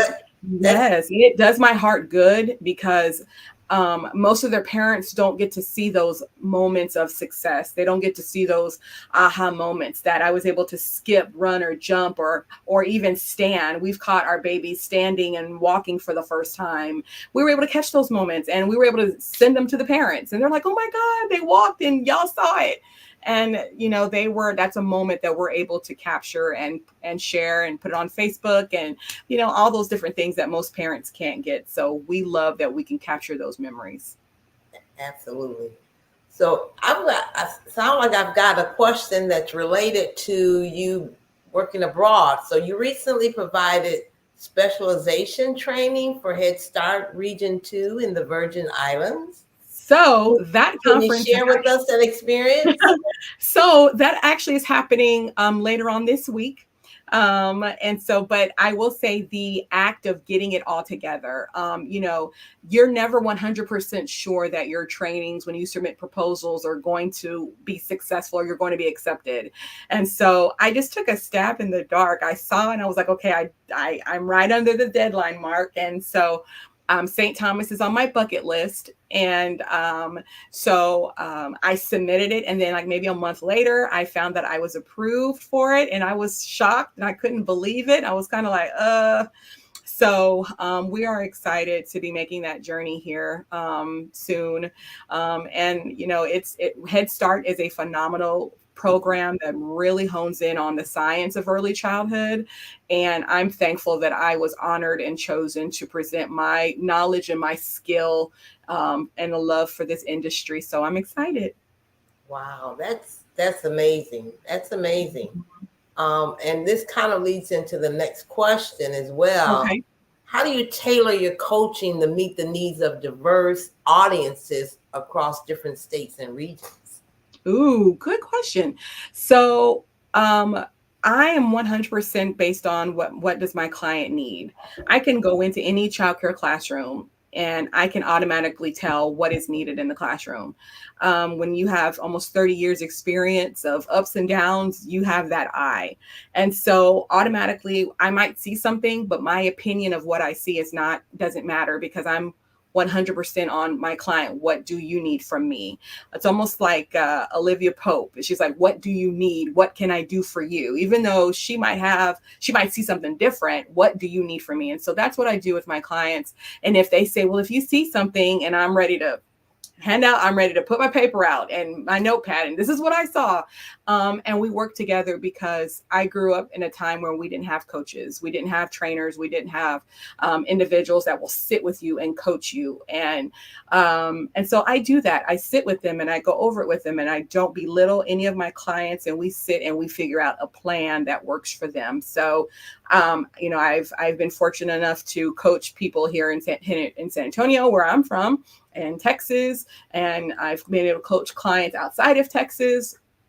And so it is an honor to do that, but I'm 100% client based. What my client needs is how we start and customize our plans. Wow. That's amazing. That's amazing. So you can get custom service. Custom service. Yes. Custom service. That's right.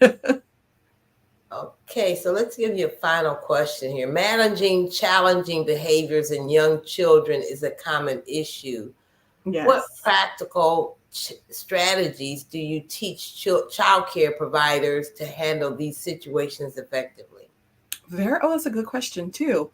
So believe it or not, my specialization is not in special education or challenging behaviors. And so what I did learn over the course of almost 30 years is that every child thinks differently.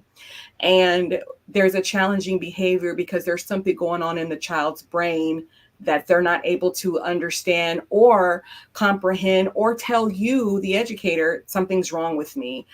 And so, believe it or not, I start with a hug, a love tap, a kiss on the forehead, just to kind of break the ice before we start delving into challenging behaviors. Not everybody agrees with that method, but I need the child to understand I'm here to help. And they call me Mama Sean. So I let them know Mama Sean is here to help. Mama Sean is not here to, put you in timeout or thinking time. And so when I teach other educators, I let them know we need to get on the child's level. We can't come in raining down fury on them. We need to get to their level, talk at a voice that is calming for them, and figure out, okay, now what happened? And it's in that moment that they're able to let their guard down. And when I teach it to teachers, they're able to let their guard down and say, well, Mama Sean, I'm having issues with this. I'm like, wait, it's about the child, not you. Slow down. It's not about you.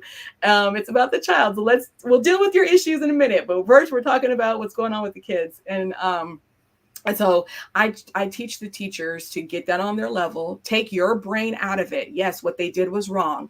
Take your brain out of it. Now get into the child's brain. Let's find out what happened. Let's look at, that surroundings. Let's look at other behavior issues. Let's look at what's going on at home. Let's look at you. Did you have did you come in being mean and harsh, or did you come in, being kind, and your words were slow and your words were soft, so that way the child can open up to you.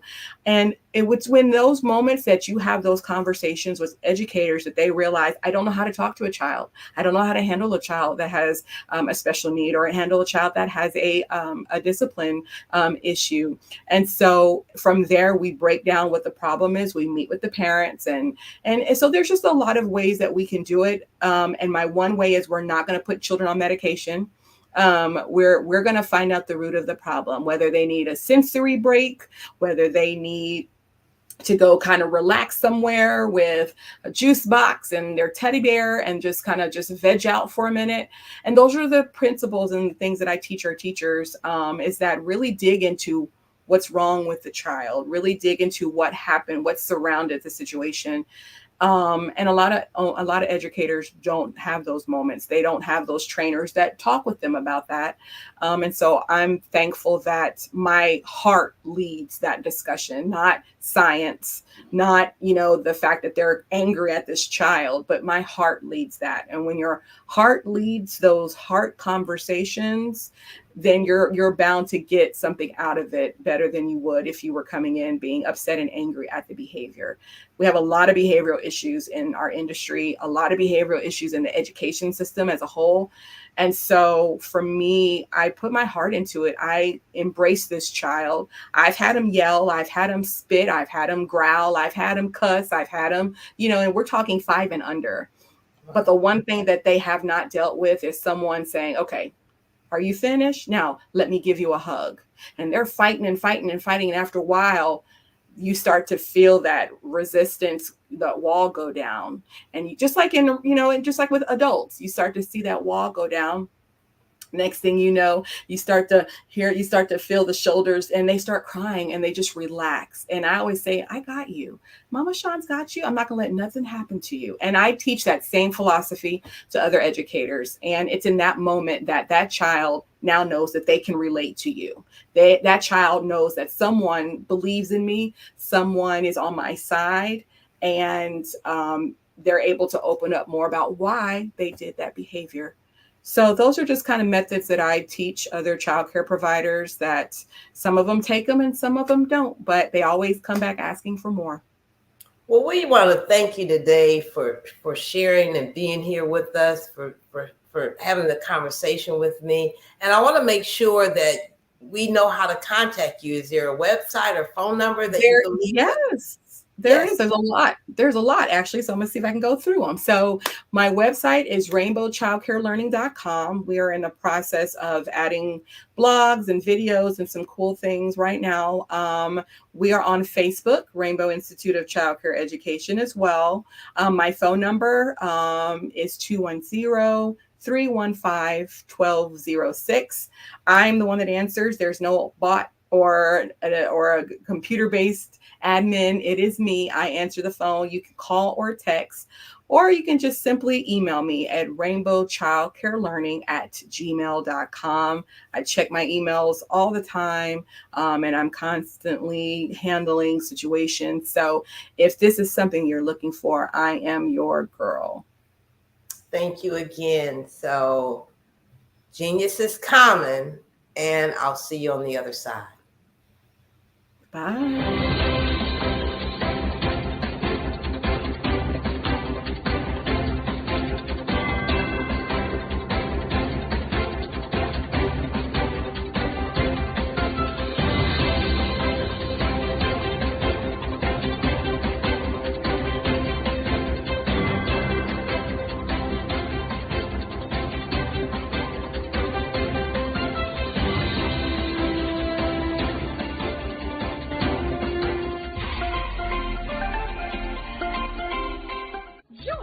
Dr. Eric Kelly III and a host of phenomenal speakers from all around the globe for this 7-day virtual event that you don't want to miss. The mission of the Black Business Expo is to raise scholarship money from kids all the way from high school, all the way from college. The Black Business Olympics is one of the largest Black business showcases in the world. It is an opportunity for businesses and companies to showcase their businesses globally. We are going to be giving away laptops up to $5,000 away to students. Again, I'm Olivia Appleberry, the founder of 2 Cents Finance and one of the speakers for the expo. I am so excited to see you there. For more info, go to www.blackbusinessexpousa.com or call 919-308-9090 and hope to see you there. I am Black Business. From the moment I wake until the time I sleep. Yes, I am Black Business. I am Black Business. Tell me, are you Black Business? I am Black Business. Do you support Black businesses? Listen, I support Black business because I am Black Business. Black Business Expo, one of the largest business showcases in the history of Black business in the world. The world! Sign up today at www.blackbusinessexpousa.com or call 919-308-9090. I am Black Business. I am Black Business. From the moment I wake until the time I sleep, I am Black Business. I am Black Business. Are you Black Business? I am Black Business. Do you support Black businesses? I support Black business because I am Black Business. Black Business Expo, one of the largest business showcases in the history of Black America in North Carolina. Join Dr. Eric Kelly III and a host of phenomenal speakers from all around the globe for this 7-day virtual event that you don't want to miss.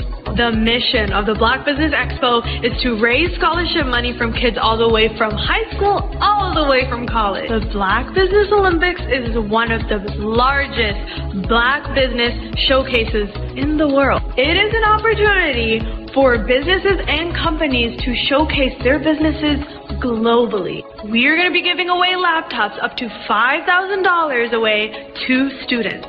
Again, I'm Olivia Appleberry, the founder of 2 Cents Finance and one of the speakers for the expo. I am so excited to see you there. For more info, go to www.blackbusinessexpousa.com or call 919-308-9090 and hope to see you there.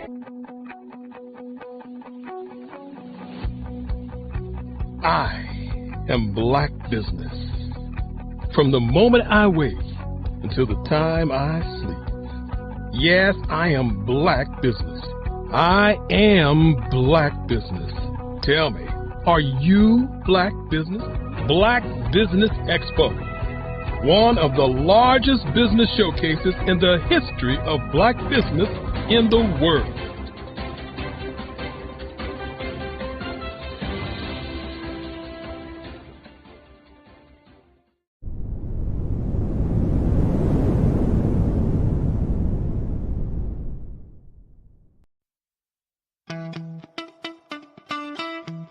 How many times have you been asked to help someone you didn't even know, a student, a business entrepreneur?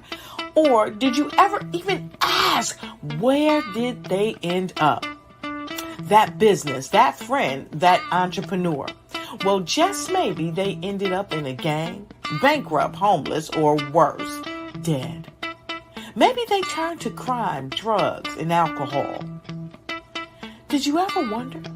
Did you destroy their dream, or was your life always so easy? At the Black Business Olympics, we started a movement to help students complete. Give them hope and foster success. Help them to leave their dreams of providing laptops, computers, and up to $5,000 in scholarship funds. Today, we ask you to help a student, a business owner, or an entrepreneur to realize their dream by sponsoring them, supporting them, and buying from them. Consider this. With $1.6 trillion in our Black community, we only ask for a small donation for our students, our businesses, and our entrepreneurs. And you can change a life today. So I ask you, what are you going to do? Sit on the sideline and watch our students in high school be leaders, miss out on their dream from lack of resources?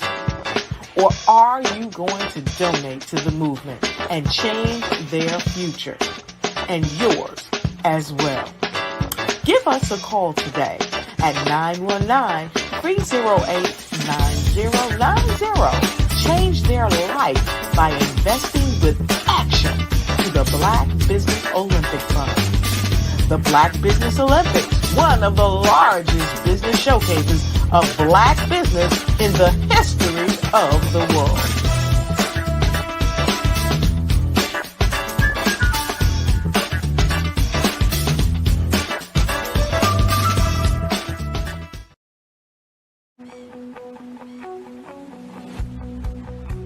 I am Black business. From the moment I wake until the time I sleep. Yes, I am Black business. I am Black business. Tell me, are you Black business? I am Black business. Do you support Black businesses? Listen, I support Black business because I am Black business. Black Business Expo, one of the largest business showcases in the history of Black business in the world. The world. Sign up today at www.blackbusinessexpousa.com or call 919-308-9090. I am Black business.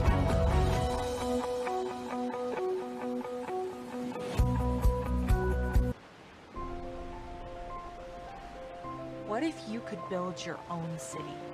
A place where every child can find nurturing people to help them achieve their full potential. A place where every adult can access job training support, where health education is abundant, where social justice ruled the land. A place without limitations. Welcome. You have arrived at STEM City USA. It is what every city should be. A safe and trusted community where you find people and resources to help you become everything you are and beyond. STEM City is unlike anything you have ever experienced. It is a digital twin of the world around you, only better. STEM City is about energy and soul renewal. It is more than a digital world. You can almost feel the power of live cultural events, music, and theater. STEM City promises a better future for children with caring mentors and hands-on activities with dedicated tutors to support our youth. STEM City is your passport to a healthy lifestyle with weekly events addressing our community's many issues. STEM City is your financial well-being with helpful information on wealth management, career advancement, job training, and so much more. STEM City is the community you deserve. It is the city where your dreams can come true. STEM City USA, a place in the sky that is accessible to all who reach for the stars.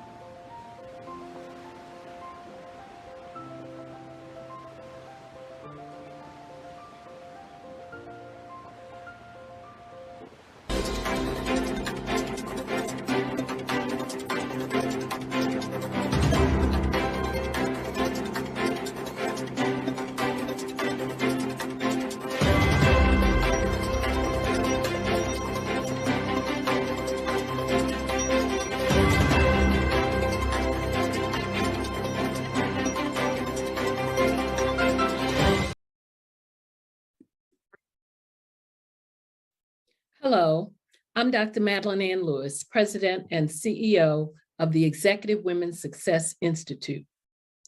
And my genius is helping women accelerate the path to success. You know, I was blessed to have strong women in my life who encouraged, motivated, and pushed me to do my best and to never even think about giving up on my dreams. So I say to women, we must show up to rise up. We have talents and potential, but who will see them if we don't speak up and get noticed? I know that women are a tremendous resource on this planet, and there is nothing more fulfilling than helping a woman tap into her full potential. I do this because I want to be a part of helping as many women as I can to show up, to rise up. I do this because genius is common.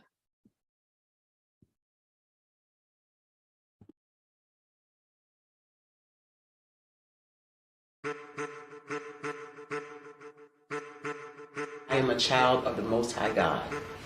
He has gifted me in ways that I could not even imagine and didn't know.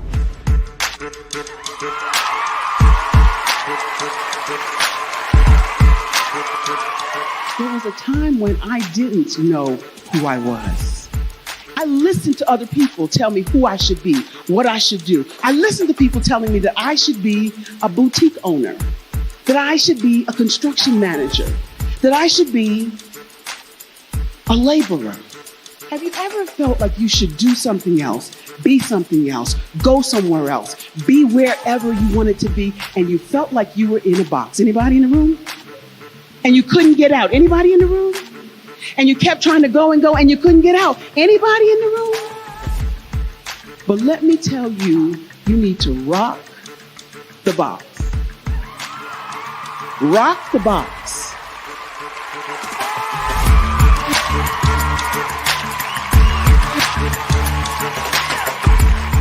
I am engaging, inspiring, and empowering.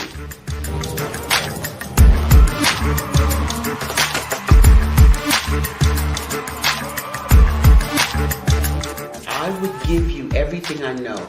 Just by touching you, if I could, by osmosis, give you every single thing I've learned, I've gone through, I know I would.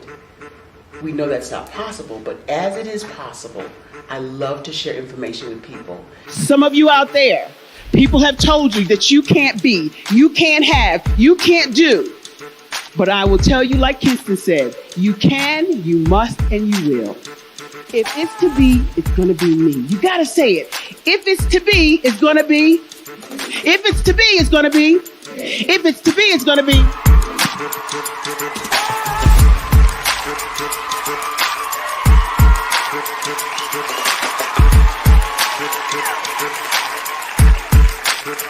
Barbara is because she believed what her mama said about her and not what other people told her. Every day you wake up, when you're in a situation, it's your choice whether it's an advantage or the disadvantage. She gained her confidence and her life, and now she is a testimony. If I can help you elevate yourself, then I feel like I'm elevating my own self as well. What you know and I know together can change the world.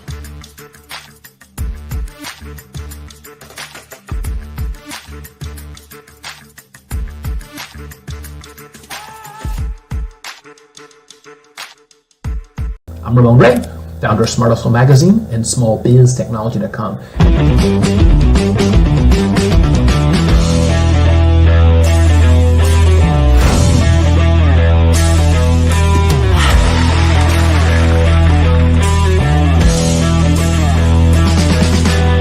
You're here today to celebrate small business success.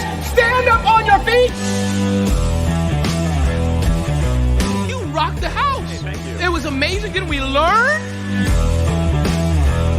For me, success comes from failure. One thing not to do is shake somebody's hand like this.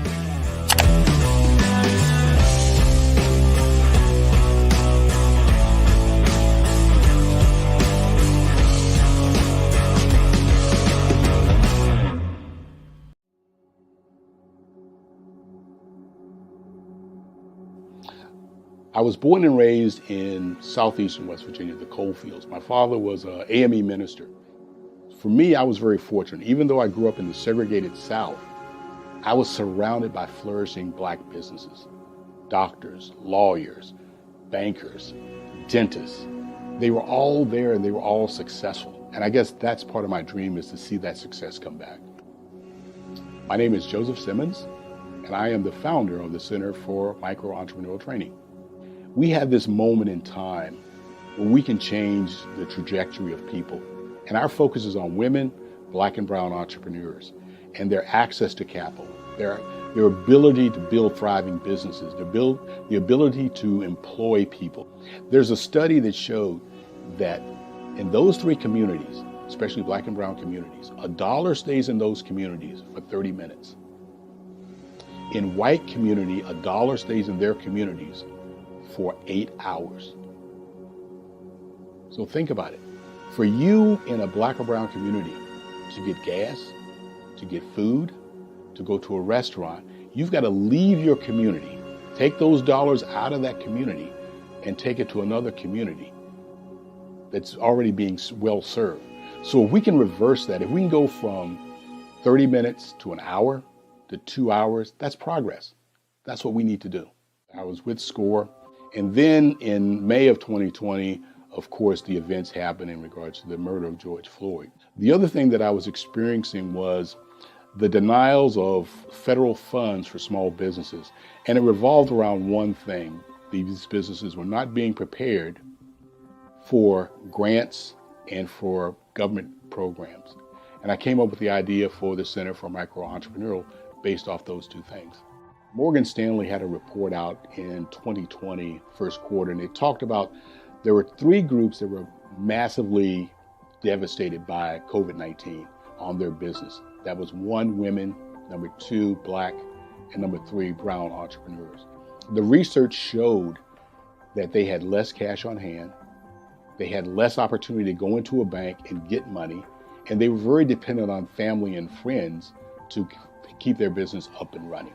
If we can focus on those three groups, then we can have a dramatic impact on our communities. Really, the focus is on 3 areas. And those 3 areas are 1, the people, number 2, the courses, and number 3, a support network. Here at CMAT, we will provide you with the fundamentals for generational success. And you will be creating a vibrant community by attending our 5-day immersive training course.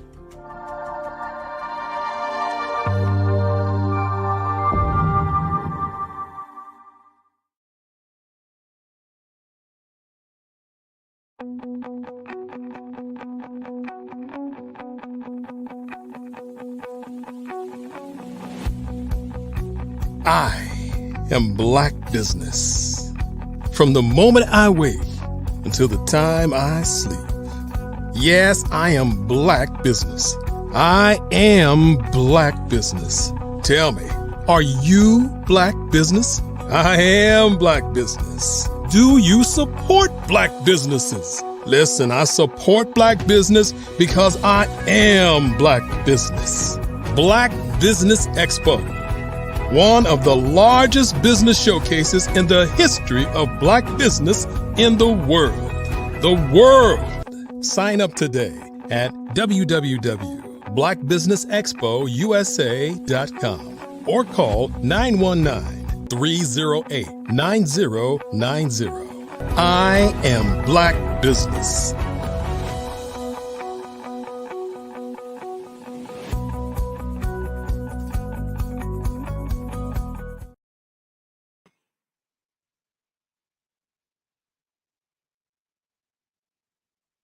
Good day, everyone. Good day. It is a pleasure to be here. Welcome, business owners, entrepreneurs, thought leaders, and corporations. Welcome to the Black Business Network. My name is Melanie Perry, and I am your business moderator for this edition of the Black Business Network today. The Black Business Network is a 24-hour business network showcasing Black businesses, business owners, entrepreneurs, and thought leaders worldwide. We have speakers from North Carolina, London, Singapore, Africa, Japan, I was about to say Jamaica, but that too, and cities all over the United States. The Black Business Network is a global community sharing its business knowledge to empower, inspire, and educate businesses about business. So today, you have moi, Melanie Perry. So let me give you a little bit of background about myself. I'm a certified financial planner with over 2 years, it's about 2.5 years of 25 years, what am I saying? 2.5 decades of experience dedicated to helping individuals create sustainable wealth by making informed financial decisions. I have founded Zillionaire Enterprises, which is to promote financial literacy, particularly among women and children, making very complex ideas around money very easy to understand. I've been recognized by multiple organizations, including the NAACP, for empowering women entrepreneurs to make effective financial planning strategies. So I've also authored a couple of books. One is all about the Benjamins, helping people create sustainable wealth in the midst of financial insanity, and a book for the little ones, Jonathan and Geneva, The Adventures of Zillionaire Kids. Both of these books focus on wealth building principles. And my mission is to inspire people to overcome their financial challenges, to ultimately transform their lives, proving that everyone has the potential to build sustainable wealth and make an impact in a positive way in society. So today, in light of the current political climate, I'll just say here in the United States, I wanted to talk about how we can empower ourselves, not only just by voting politically, but also by voting with our dollars, right? So naturally, we're all going to go to the ballot and exercise our right to vote. In addition to that, we want to also vote with our dollars because we're in a capitalistic society. And at the end of the day, it doesn't matter really who's in office because we're still operating under the same economic system. And truth be told, let's just be honest, if it don't make dollars, it don't make sense, right? So here's something that's interesting, right? When we look at the stock market, and sometimes there's a thought that under certain administrations, the stock market does better versus different administrations. But that's actually not the case. In both under the Democratic and Republican administration, the performance of the stock market varies. In some cases it's been better or worse, under either administration, because the average returns fluctuate amongst different sectors, of the economy. But the core issue remains the same. The deeper issue here is that it's not, again, about who's in power so much as it's whether or not the system is truly working for everyone. That's the critical piece here.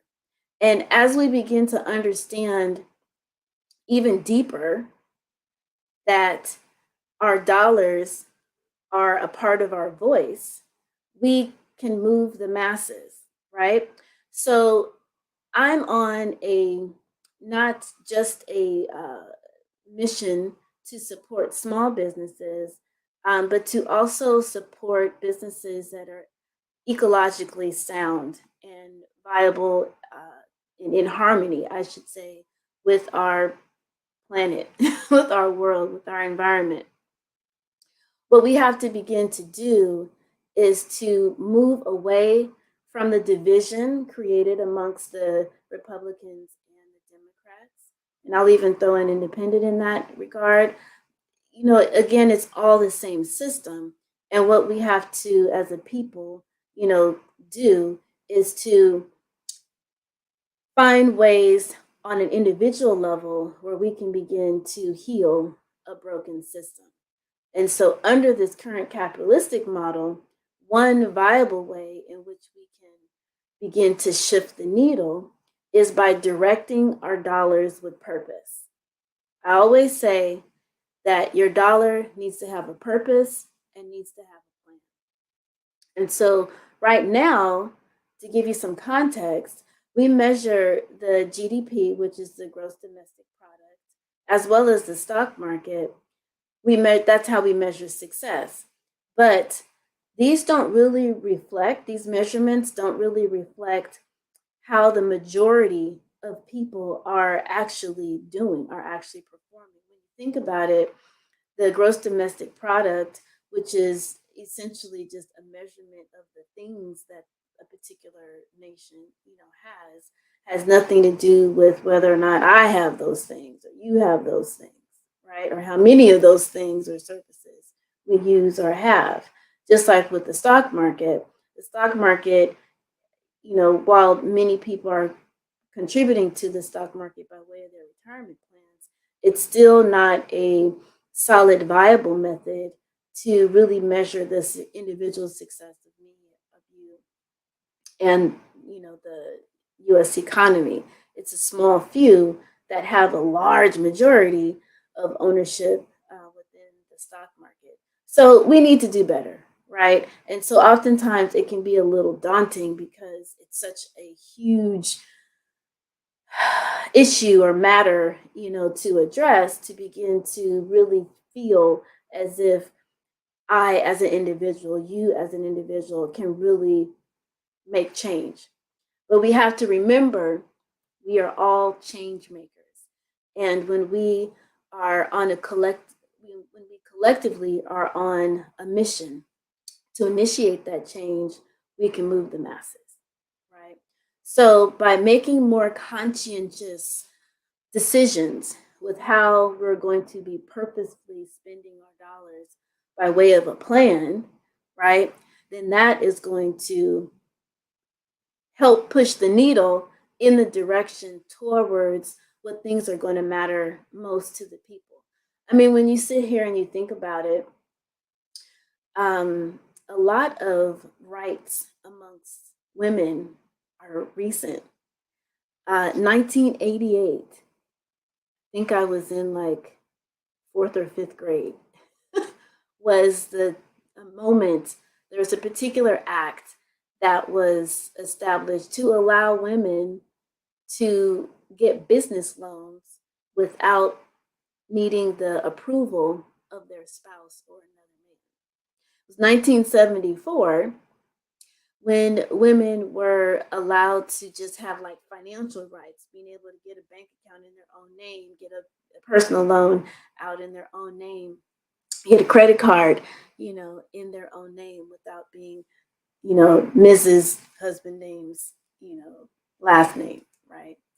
So, it's incredible that these types of acts and quotes, rights, are within our lifetime. And if you're listening and you're younger, they're within your parents' lifetime of when these things took place, right?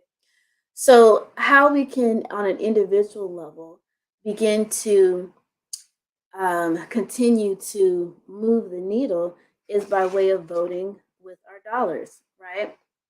And and by doing that, what we're ultimately beginning to establish and create is a well-being society. There are multiple other countries that have already begun to define and establish their economy based upon a well-being economy.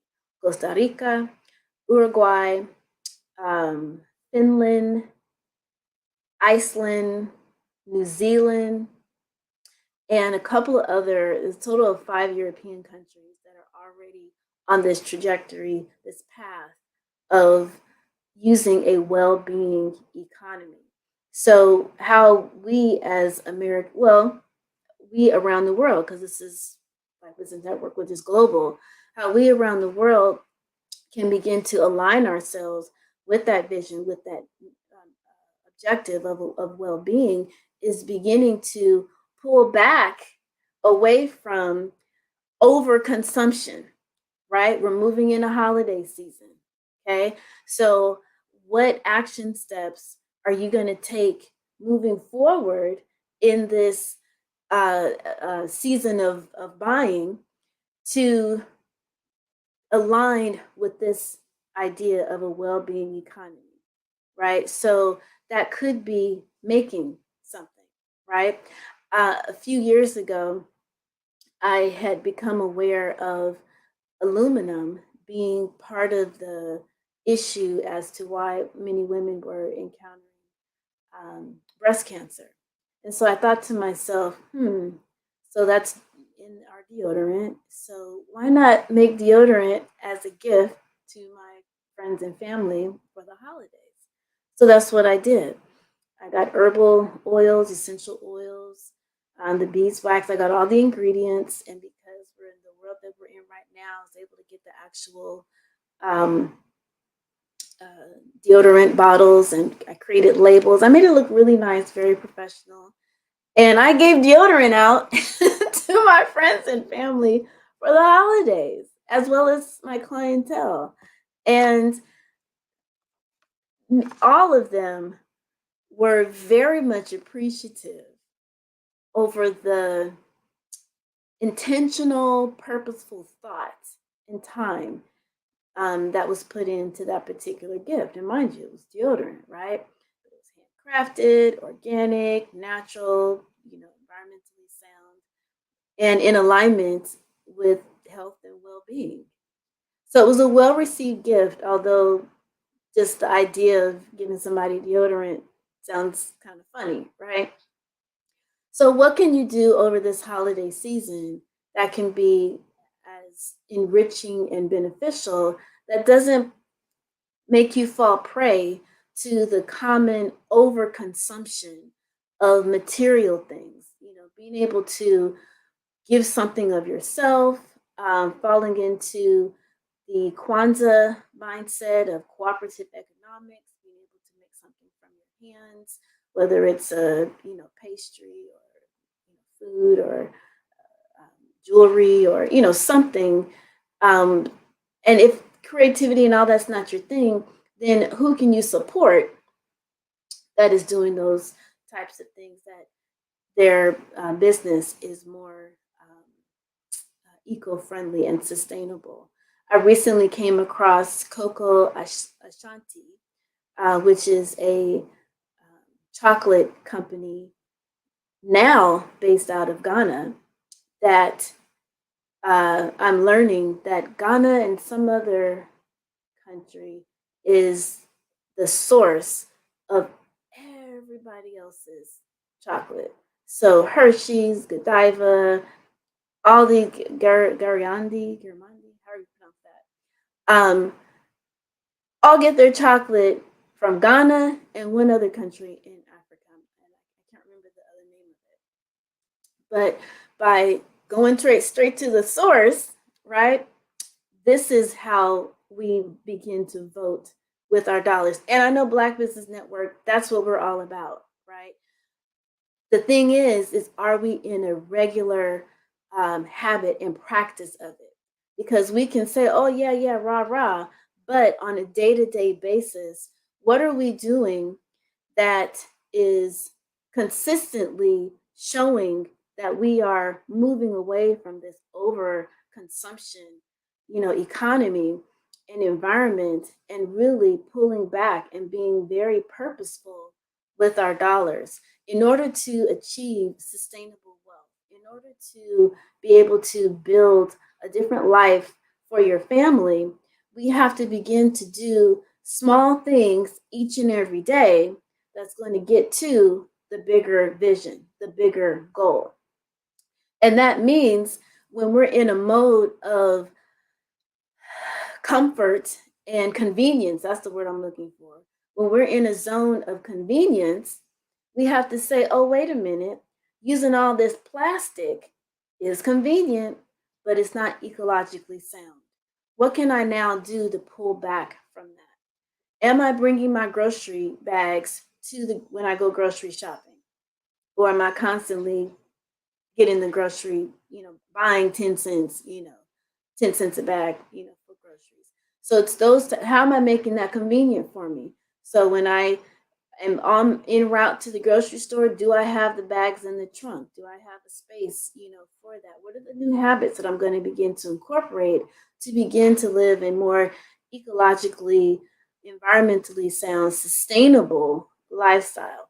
How am I going to begin to eat healthier? Yeah, you go to the grocery store, you might make your own food, but even the food that we're eating is completely depleted in minerals because the farm industry is commercialized and the particular fertilizer that's used only has 3 prominent minerals in the fertilizer, but the constant use of the land is just oversaturated. So our foods are not as plentiful in minerals, so we have to supplement, right? So creating your own garden. You might think, oh my gosh, Melanie, that sounds great, but I'm in an apartment or I don't have the space, I'm in a condo. Well, you can start with herbs. We can create excuses or we can create solutions.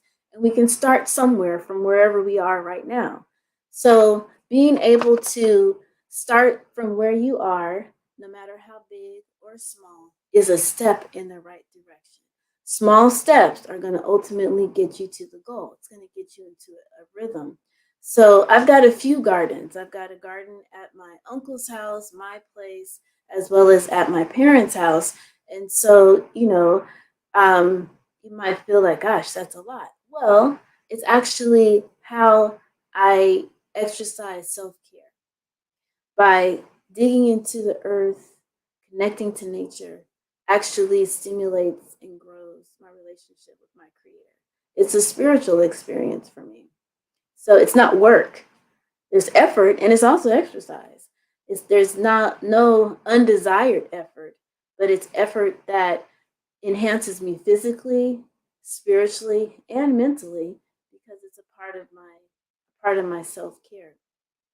So this is how we begin to shift out of being in such an being driven by such an overly consumable economy, by just taking steps back and connecting to our creator through nature, through prayer, through serving others, by ensuring that in our businesses, whether we're providing a service or we're providing a product, that we are circulating our dollars in an ecologically friendly way, and therefore subsequently voting with our dollars. I can't emphasize that enough, that the voting with our dollars is paramount. And so it's like until we begin to, shift towards that, the best thing we can do is to begin, and as we begin, I should say, to shift towards that, an additional thing that we can do is to take control of our finances, right? And how do we begin to become a master, of our money versus the servant of our money? And that's when you begin to incorporate habits and decision on each and every daily basis to begin to make that change for yourself individually, and then that impacts everyone collectively. So we have to begin to understand, a few small things, changes that we begin to incorporate in our own lives are going to have an impact around, because when people start seeing you making changes and shifting, it influences others to do the same. So never feel like your actions are too small for it to have an impact. People are watching. Your children are watching. Your family is watching. Your friends are watching. Your community, your neighbors are paying attention. And by those small actions that you take, you are creating a wave. And people will begin to catch the wave and begin to adjust accordingly. So, a lot of times when we are in the process of making changes and shifts with our finances and ultimately our money habits, we have to begin to think out of the box. We have to think differently than how we normally would go about doing things. And it might require that we take such a leap of faith that we engage in a strategy that's not the norm. Okay. Now, a lot of times, there's there's just a few areas where people tend to spend the most money: buying a house, buying a car, and investing into their retirement. So these are areas where, particularly in retirement, we're putting a lot of money away. And because it's automatic, it's through our corporation, through our workplace, or if you own a business through your corporation, and it's automatic, kind of out of sight, out of mind. It just kind of happens. If you're working for a corporation, then you might be involved in the matching program. So after a few years, you start seeing that money stack up. And you might be a little fatigued of your work environment, right? And so you may move from one place to another. You have old retirement plans here and there. And then you start paying attention to your finances and you're like, I have all this debt. Can't seem to get rid of it fast enough. And it's impeding, it's preventing you from taking the desired steps to accumulate wealth, because your debt to income ratio needs to be at a certain rate in order to accumulate property. You are kind of tight on cash flow because you have to pay, the credit card bills, and you keep looking at, this old 401k that you have. So you start thinking, well, should I use that to pay off the debt so that I can, begin to accumulate and build wealth on the path? Because you might be feeling like you're not really getting enough traction. Okay. So there are only a few reasons why you would want to take from your future in order to pay for something today. And as long as you have a plan, then it would make sense for you to use a retirement account to pay off debt. Now, listen to what I'm saying here. This is not financial advice. This is not a recommendation. Always speak to your financial advisor, tax planner, before making any kind of major decision like this, because your individual situation needs to be assessed in a way where you considered multiple factors. But here are about 5 reasons when you would want to consider using your retirement plan to pay off debt.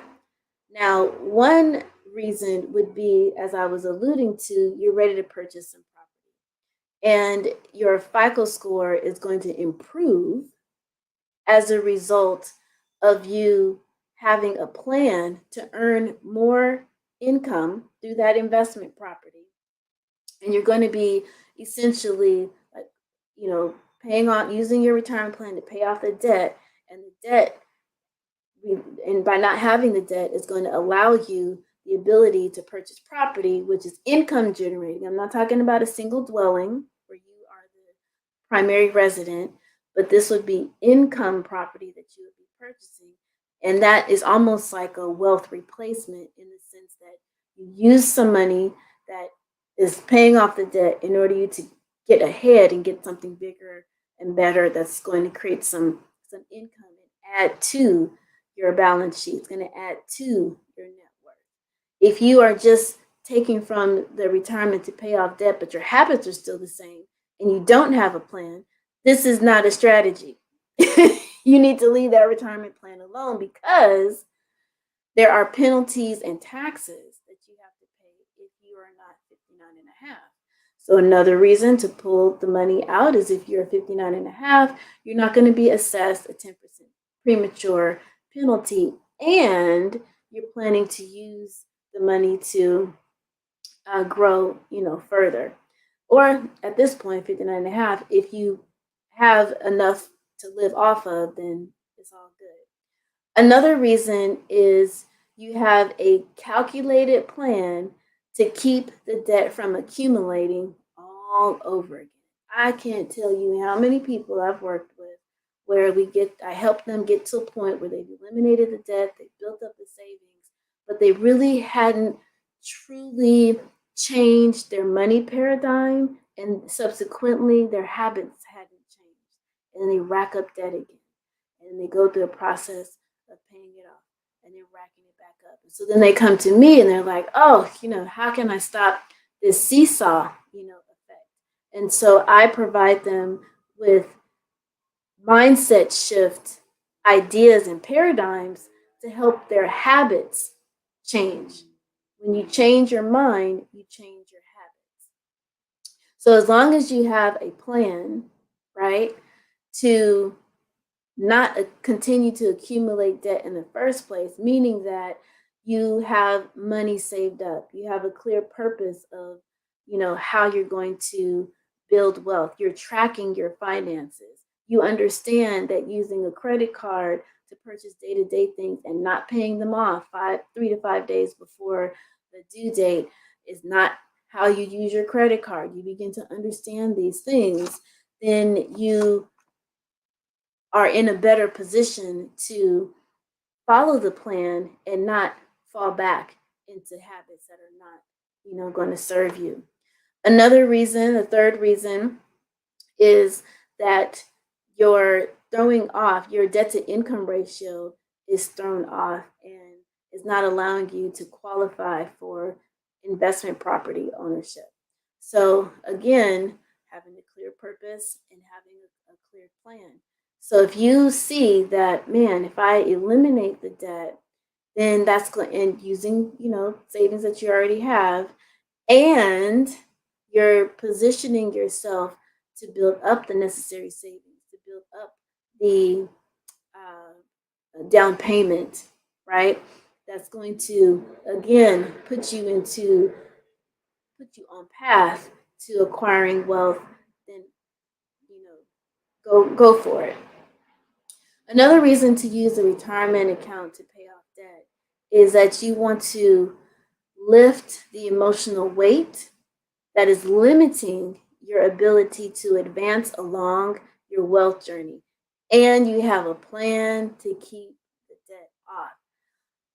99% of what humans do is based upon an emotion. It's not logic, right? And so you might be feeling limited or burdened, or you just have this extra stress over you because you know that there's this debt that is constantly coming in your face, and it's emotionally having an impact, which is preventing you from thinking clearly about your next move, right? So this isn't a common, suggestion is by focusing on your mental and emotional state, but it has that's a part of your wealth. It has a relevance to your overall wealth and health and well-being. So we have to pay attention also to our mental and our emotional forms of wealth when we're making financial decisions, right? And understanding all of these different domains of wealth have an impact on our overall well-being. Going back to our well-being economy. So all of this plays into being very purposeful with our dollars, being very purposeful with where we're spending it, where we're saving it, and how we're distributing it as a means to build and accumulate wealth.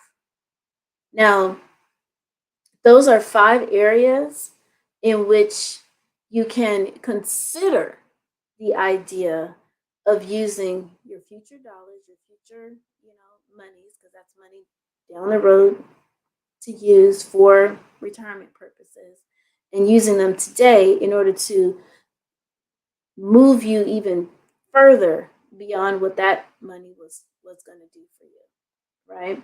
So having a clear purpose and a plan is paramount. And I want you to really, really hear this. I'm going to drive this home because, again, this is not financial advice. You need to speak with your individual financial advisor or planner in order to really understand the pros and cons of making this kind of substantial financial move.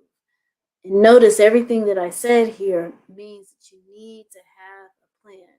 You'll never grow financially if you don't learn from your past to make better decisions for your future, right?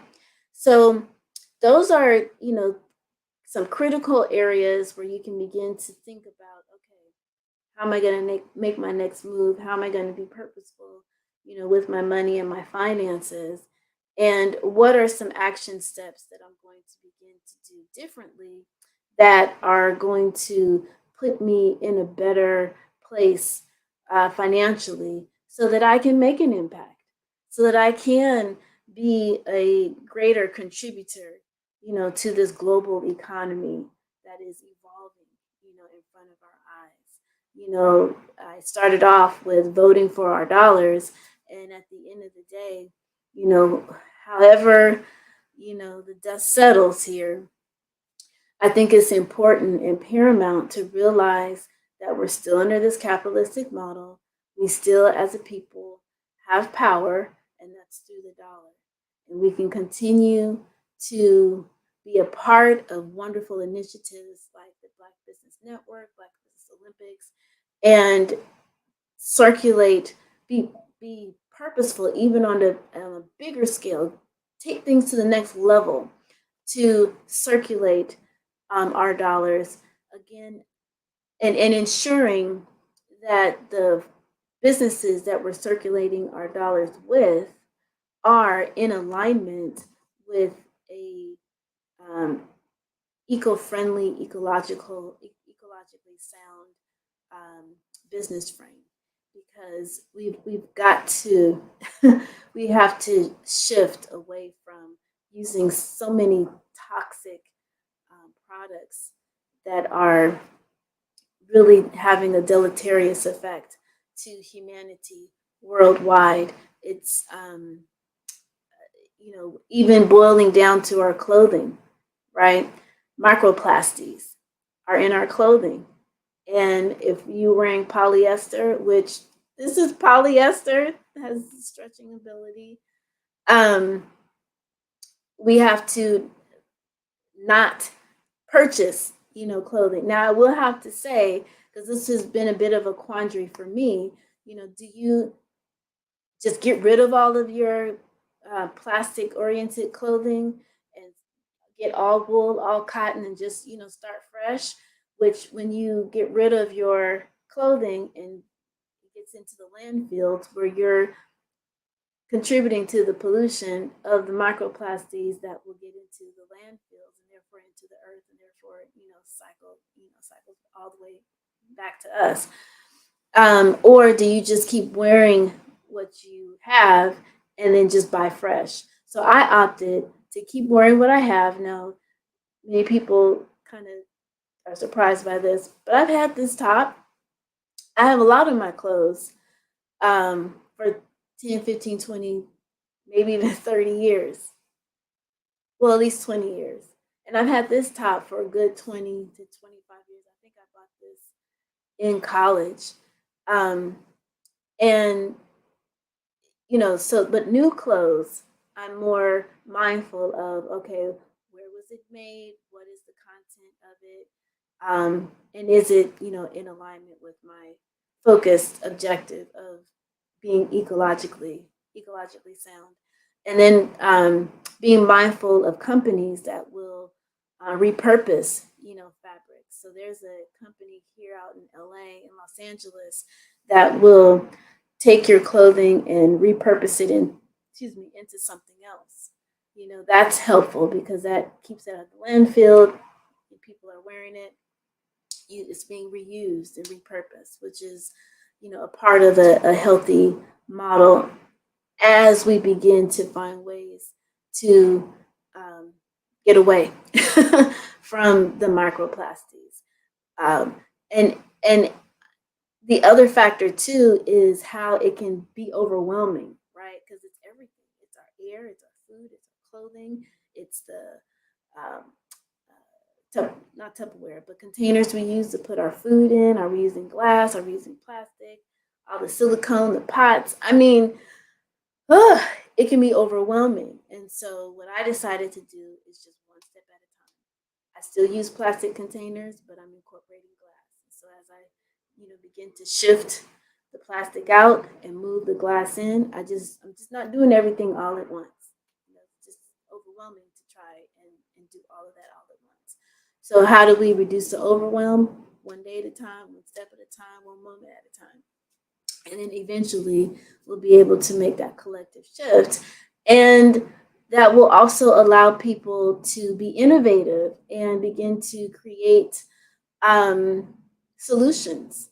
I mean, there has to be some kind of bug out there that we don't know, or animal or something that can digest plastic and turn into something that's beneficial to the earth, because as humans have really made a mess of that.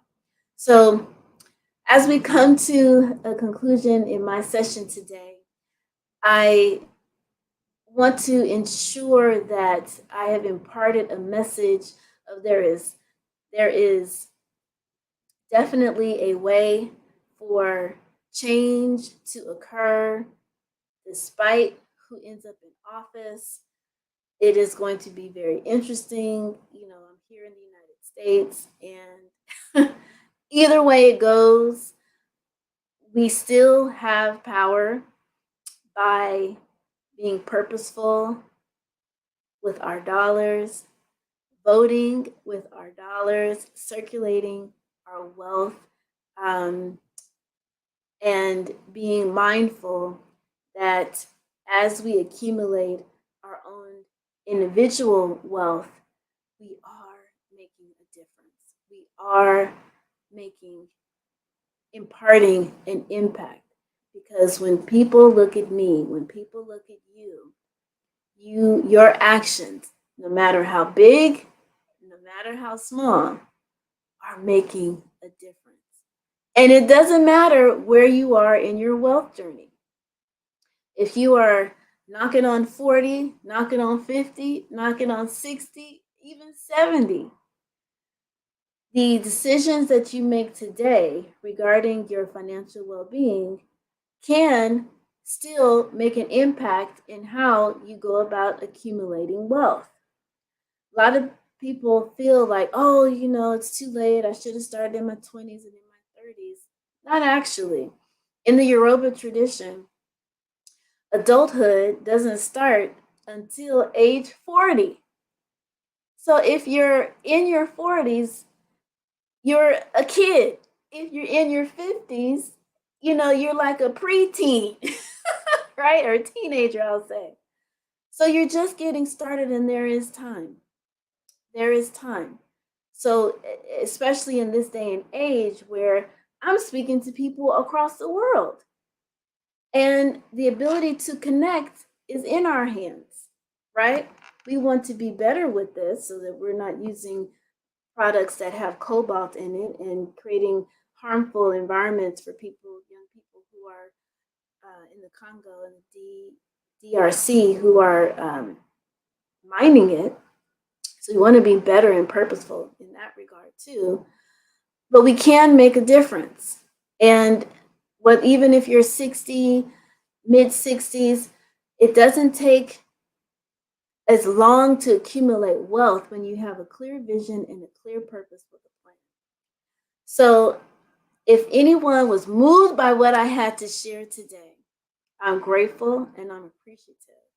And if you want to connect with me on social media, I'm available, or I can be reached at Zillionaire on TikTok, Instagram, and Facebook, and YouTube.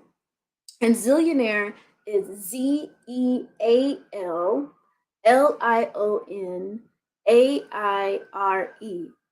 not ZILL. Even though I spell it, sometimes people get into their head Z-I-L-L. No, Z-E-A-L, as in zealous, having a fervor. So Zillionaire Enterprises, Z-E-A-L-L-I-O-N-A-I-R-E. And of course, on Facebook, you can find me under Melanie Perry on my personal page as well. So that's where you can reach me. Again, I'm gracious and appreciative of the Black Business Olympics. And as always, genius is coming. Thank you.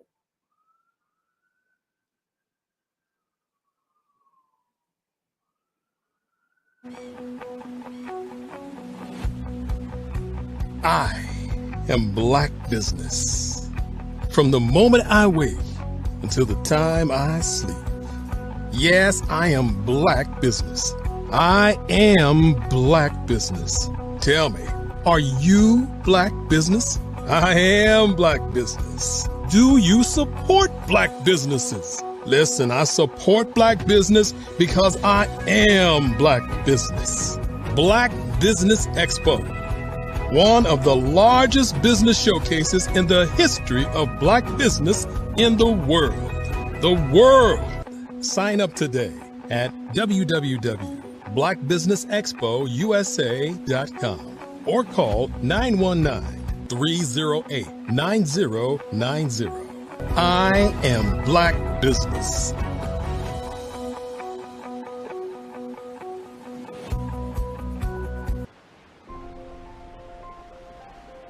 What if you could build your own city? A place where every child can find nurturing people to help them achieve their full potential. A place where every adult can access job training support, where health education is abundant, where social justice ruled the land. A place without limitations. Welcome. You have arrived at STEM City USA. It is what every city should be. A safe and trusted community where you find people and resources to help you become everything you are and beyond. STEM City is unlike anything you have ever experienced. It is a digital twin of the world around you, only better. STEM City is about energy and soul renewal. It is more than a digital world. You can almost feel the power of live cultural events, music, and theater. STEM City promises a better future for children with caring mentors and hands-on activities with dedicated tutors to support our youth. STEM City is your passport to a healthy lifestyle with weekly events addressing our community's many issues. STEM City is your financial well-being with helpful information on wealth management, career advancement, job training, and so much more. STEM City is the community you deserve. It is the city where your dreams can come true. STEM City USA, a place in the sky that is accessible to all who reach for the stars.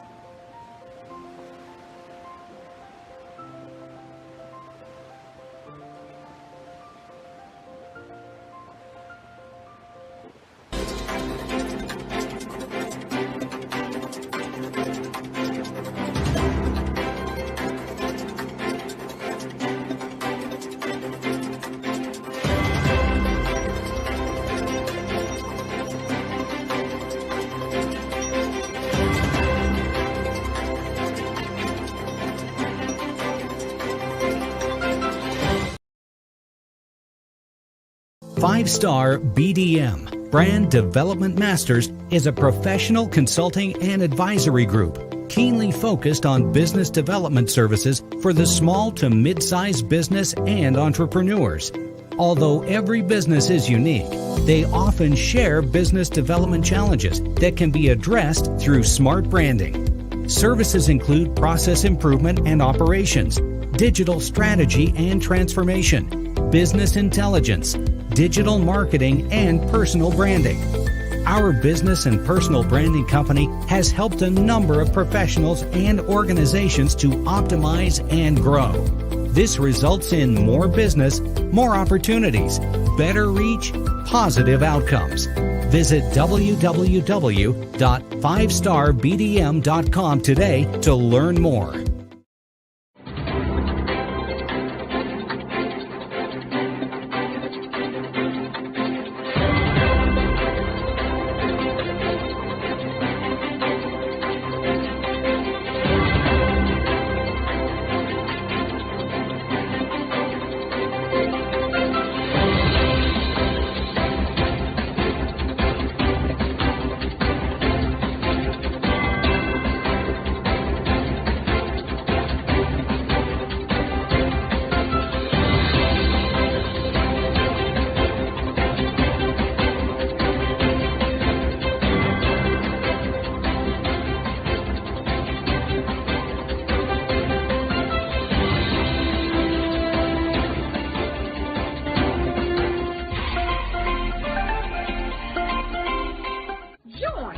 Dr. Eric Kelly III and a host of phenomenal speakers from all around the globe for this 7-day virtual event that you don't want to miss.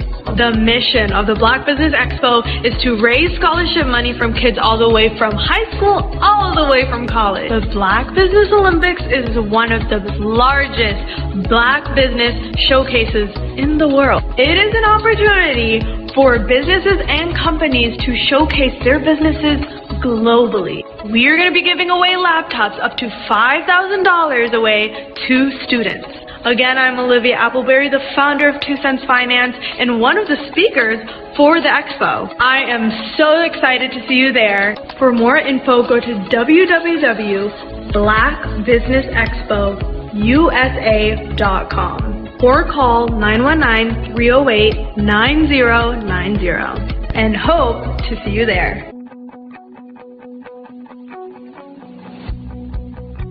I am Black Business. From the moment I wake until the time I sleep.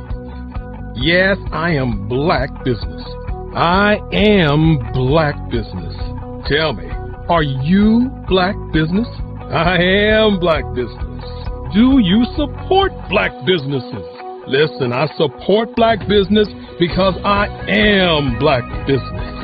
Black Business Expo, one of the largest business showcases in the history of Black business in the world. The world! Sign up today at www.blackbusinessexpousa.com or call 919-308-9090. I am Black Business. I am Black Business. From the moment I wake until the time I sleep, I am Black Business. I am Black Business. Are you Black Business? I am Black Business. Do you support Black businesses? I support Black business because I am Black Business. Black Business Expo, one of the largest business showcases in the history of Black America in North Carolina.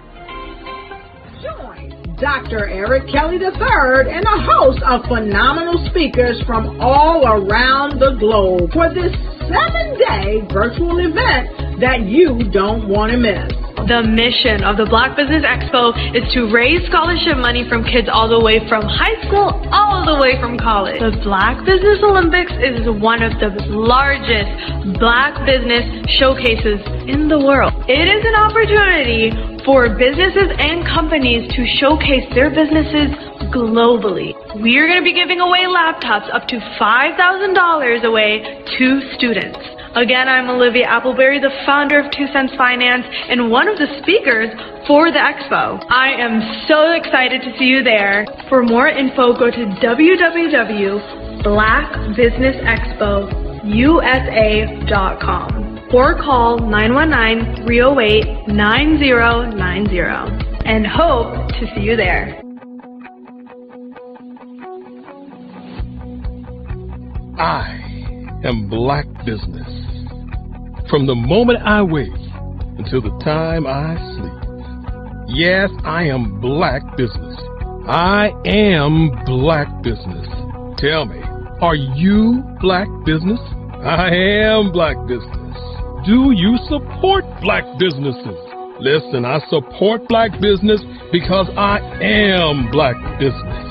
Black Business Expo, one of the largest business showcases in the history of Black business in the world.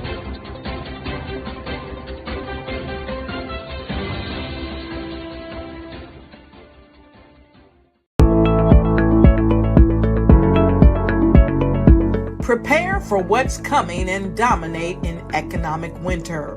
Stand strong and thrive by showcasing your great products and services globally through the Black Business Network and Black Business Olympics.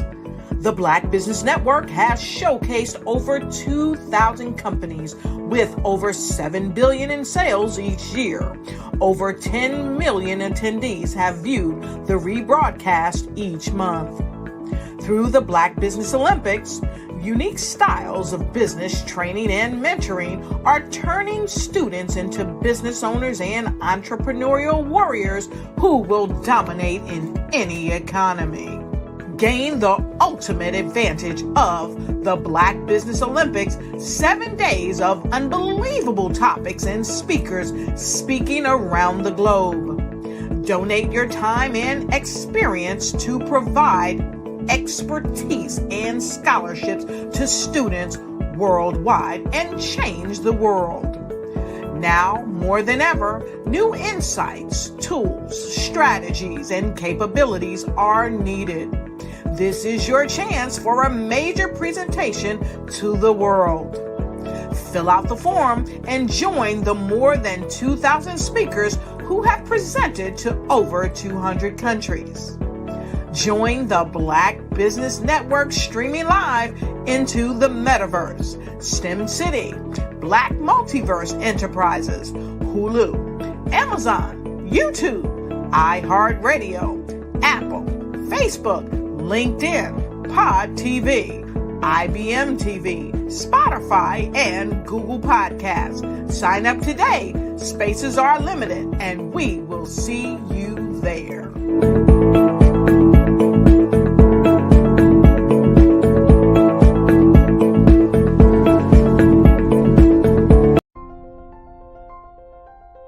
What if you could build your own city? A place where every child can find nurturing people to help them achieve their full potential. A place where every adult can access job training support. Where health education is abundant. Where social justice ruled the land. A place without limitations. Welcome. You have arrived at STEM City USA. It is what every city should be. A safe and trusted community where you find people and resources to help you become everything you are and beyond. STEM City is unlike anything you have ever experienced.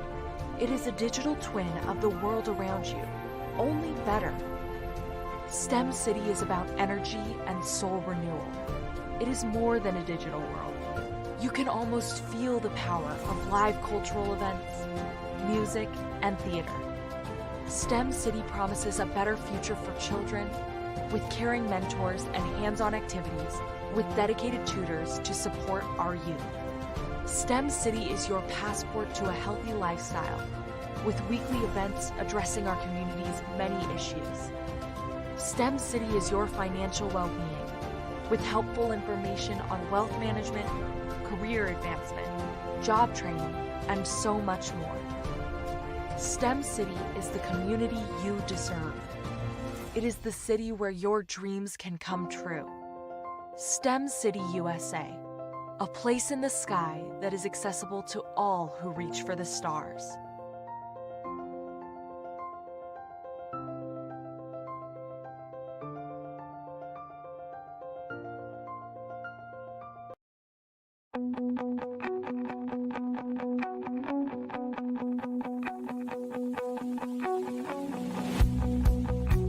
I am Black Business. From the moment I wake until the time I sleep. Yes, I am Black Business. I am Black Business. Tell me, are you Black Business? I am Black Business. Do you support Black businesses? Listen, I support Black business because I am Black Business. Black Business Expo. One of the largest business showcases in the history of Black business in the world. The world!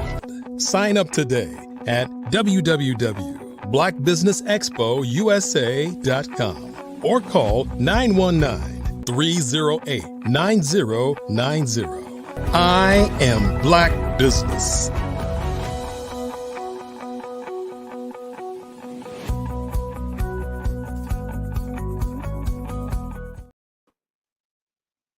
Well, Well, good day and good afternoon, good morning to wherever you are in the world. To good day to business owners, entrepreneurs, thought leaders, and corporations. Welcome to the Black Business Network. My name is Melanie Perry, and I am your business moderator for this edition of the Black Business Network. Now, the Black Business Network is a 24-hour business network showcasing Black businesses, business owners, entrepreneurs, and thought leaders worldwide. Now, we have speakers from North Carolina, London, Singapore, Africa, Japan, and countries all over, and cities, all over the United States. The Black Business Network is a global community sharing its business knowledge to empower, inspire, and educate businesses about business. And we have a wonderful guest in store for you today. Today we have Jerry Smith, and Jerry Smith is the CEO of JAS Consulting. He is a visionary leader with nearly 40 years of experience in the music and entertainment industry. As a gospel music programmer, radio veteran, and entrepreneur, Jerry has shaped the landscape of gospel radio, helping to launch and manage numerous stations nationwide. He's played a key role in developing innovative programming for the contemporary gospel radio format and was instrumental in the success of the WNNL, the Light 103.9 FM station in Raleigh, North Carolina. And Jerry has also superheaded major national events and guided countless artists through his consulting, promotions, and event planning company, JAS Consulting. So I present to you the wonderful Jerry Smith. Your mic, Jerry. Got to unmute you. We can't hear you. I am sorry about that. I don't know what happened, but I thought I had my mic on. Thank you for that great introduction, Melanie. That was awesome, awesome, awesome. You know what? My wife's maiden name is Perry, so we might be cousins. We might be related. Those Perrys are smart people, I will say that. Thank you for that. You are welcome. Well, first and foremost, I give honor to God for this opportunity to spread some wisdom, knowledge, and some of my experiences. I like to acknowledge Dr. Eric Kelly III. Thank you for this opportunity. And of course, this amazing platform to raise money for young men and women, future entrepreneurs, future business leaders, future presidents and vice presidents of the United States, people that are going to do some great things. And I just encourage everyone who is watching, all these great business minds sharing their nuggets to help you to become successful, to sow into these young men and women, to help them with tuition, books, and all the computers, all the things that they need to be successful. Absolutely. Well, I'm going to let you take over the reins here and be able to empower all of those that are listening today and beyond. Thank you, Ms. Perry. And like the pastors and the preachers say, I will not be before you very long. Why do they say that? And then they go like hours. I love to talk. I love sharing wisdom, knowledge, and I've just had a blessed career to do some amazing things with my career. This past August marked my 40th anniversary in radio as a professional broadcaster. When I was 12 years old, that's when I knew I wanted to do radio and be involved in radio. And 7 years later, I was doing it on college at Central Connecticut State University's college radio. And it's just been a blessing ever since. I've had some amazing people that have sewed into my career that have allowed me to have a lot of success. So I like to pay it forward. Anything that I learn, I like to share with other people. I like to help them navigate the business of radio and records, because it is very difficult. There's a lot of obstacles, a lot of roadblocks, a lot of hurdles, and a lot of hustles. A lot of people will try their best to get their hands on your money. And I treat what I do like an agent, or someone, maybe an investor. I want you to get a return on your investment. So anytime you're spending money to further your career, to climb up the ladder, you want to get a return for that. So what I'd like to talk to you today, and if you know anybody that's in the music industry, or has aspirations of being a recording artist, getting their music played on the radio, that's kind of what I want to talk about right now.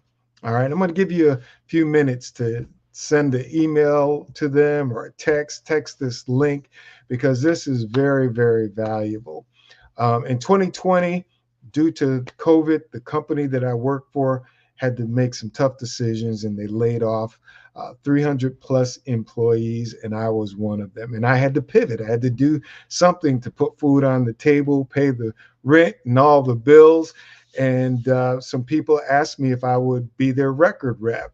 A radio promotions person is the professional name for it. And basically to push their music to radio and to try to help them climb the charts, so that they could get paid for the airplay via royalties and streams and so on and so forth. And as it turned out, I was pretty good at it. At first I said no, and then I thought about it. Listen, Negro, you just lost your job, right? You've been laid off and you need some income coming in, and it's a pandemic, and not many people are knocking on your door to hire you. So here's several people that are asking you and want to pay you for your services. So I said yes, and prayed about it, and I asked God to lead me and guide me and direct my path, because I had no experience in that area. I was always on the other end, the receiving end of people asking me to support their music and play it on the radio. So now the role is reversed, right? I'm calling radio stations and asking them. And I know how difficult it is to tell people no, to tell them your music isn't good enough, or, we just don't have enough space to play your music. And that's not easy to do. That's really, really difficult, having to get people to be the bearer of bad news. I'll say that. So one of the things that I realized starting to do radio promotions and helping people to get their music played is that experience played on the radio. That experience as a program director and having those conversations with people soliciting me to play their music was some experience that I never even thought of. And so I use that to my advantage of how to approach radio. I pretty much know what the program director is looking for, because everything that they do music wise is very intentional. A lot of times people think it's just, a play toy and you send music and they play it. Well, no, radio is a business. It's a multi-million-dollar business, and they have to put a really good product on the air to attract listeners, to attract advertisers, so that the salespeople can convert that airtime into revenue. So it's big, big business. The business now is kind of flat. It's got a lot of things competing with it: social media, TikTok and Facebook and Instagram, and all these new platforms that pop up daily. But radio is still the driver for getting new music exposed. And there's a lot of research, a lot of studies, focus groups, and hands down, radio is the number one way to get new music exposed. People love radio. It's not going away. Now we just have a lot more competition. So I use those experiences of being a program director and what I'm looking for when selecting great music to put a good product on the radio, and the approaches that work really well when people solicited me for radio airplay. There were some radio promoters that were better than others. And the ones that I felt were better than others, I just took a little nugget from this one, from that one, from this one, and then just put my own thing together. And it's worked out really well. I've been doing it a little over 4.5 years now. God has blessed me to have nine top 30 Billboard charting singles, 2 number ones, a number 8, a number 15, 2 number 20s, number 22. One of my clients this week is number 21 on Billboard, and a 26. So I have 2 top 30 songs right now on Billboard, one at 21 and the other one at 28. And then there's another major chart that's called Media Base. And I have 2 clients right now. That one is number 20. He's a top 20 this week. And the other one was 30 last week, and we fell down to 32 this week. But that's a part of the process. And we're working hard to get back into the top 30. So I've done really well in a relatively short period of time. And I want to share with you what I consider are best practices, especially if you're an independent recording artist. A lot of people I see have been doing this for numerous years. I mean, like decades, and not having any traction, not having any success. And it's because, as an outsider looking in, the perception is one thing, but the reality is something completely different. And a lot of times people get intel from people that just don't know. As I mentioned earlier, radio is very intentional. Program directors are hired to program the radio station by putting great content on that radio station to attract listeners to listen for long periods of time, so that they can take those great ratings and hand them over to the salespeople, and then the salespeople can convert those ratings into revenue. The salespeople, that's their job. Get the money. Show me the money, baby. The radio programmers are to get the ratings, follow FCC rules, regulations, and guidelines, hire great talent, and put great content on the radio.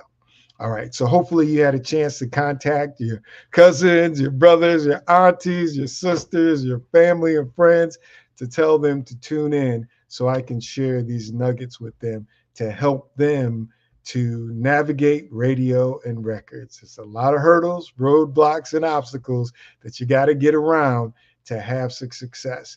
But if you are talented, then you can get there. I promise you, no great song can be held back, cannot be noticed, cannot get its shine. Don't forget to make a donation to this great organization as they try to help our young men and women further their education, help them to live out their dreams. It all starts with that feeling in your heart of being a doctor, lawyer, preacher, teacher, entrepreneur, a radio personality in the music business, whatever it is. It starts with that dream, that vision, and then it takes the village to help them grow. As we nurture them, share our wisdom and experience, it all takes money. Okay, so let's sow into these young men and women and help them to get their books, computers, tuition, whatever it takes to go in the right direction. Okay, all right. So now let's get into what I want to talk to you about. I call this the best practices of getting radio airplay. First and foremost, and you hear about it all the time, if you're an entrepreneur and you're tuning in, relationship capital is amazing. One of the things I didn't realize when I started transitioning onto this side of the business, and I still do radio. I have my own radio station. I go on the air. I do interviews. I program the music. I do a whole lot of things. But this is just a new feather in my cap and a new layer of what I do in the broadcast and entertainment industries. And you always hear about relationships. And let me tell you something. When I transitioned into doing the radio promotion side, I did not realize how much relationship capital I had, millions of dollars. It was a little easier for me to transition into this side of the business because of all the relationships that I had developed throughout my years. Now I'm celebrating my 40th year as a professional broadcaster, but at that time it was 36 years when I transitioned. So 36 years of relationship capital was starting to come into play. When you are trying to get your music played on the radio, relationships will help you to get that airplay quicker than anything else. But you're starting off from scratch. You don't have a relationship with anybody, a radio station program director or a music director. Those are the decision makers.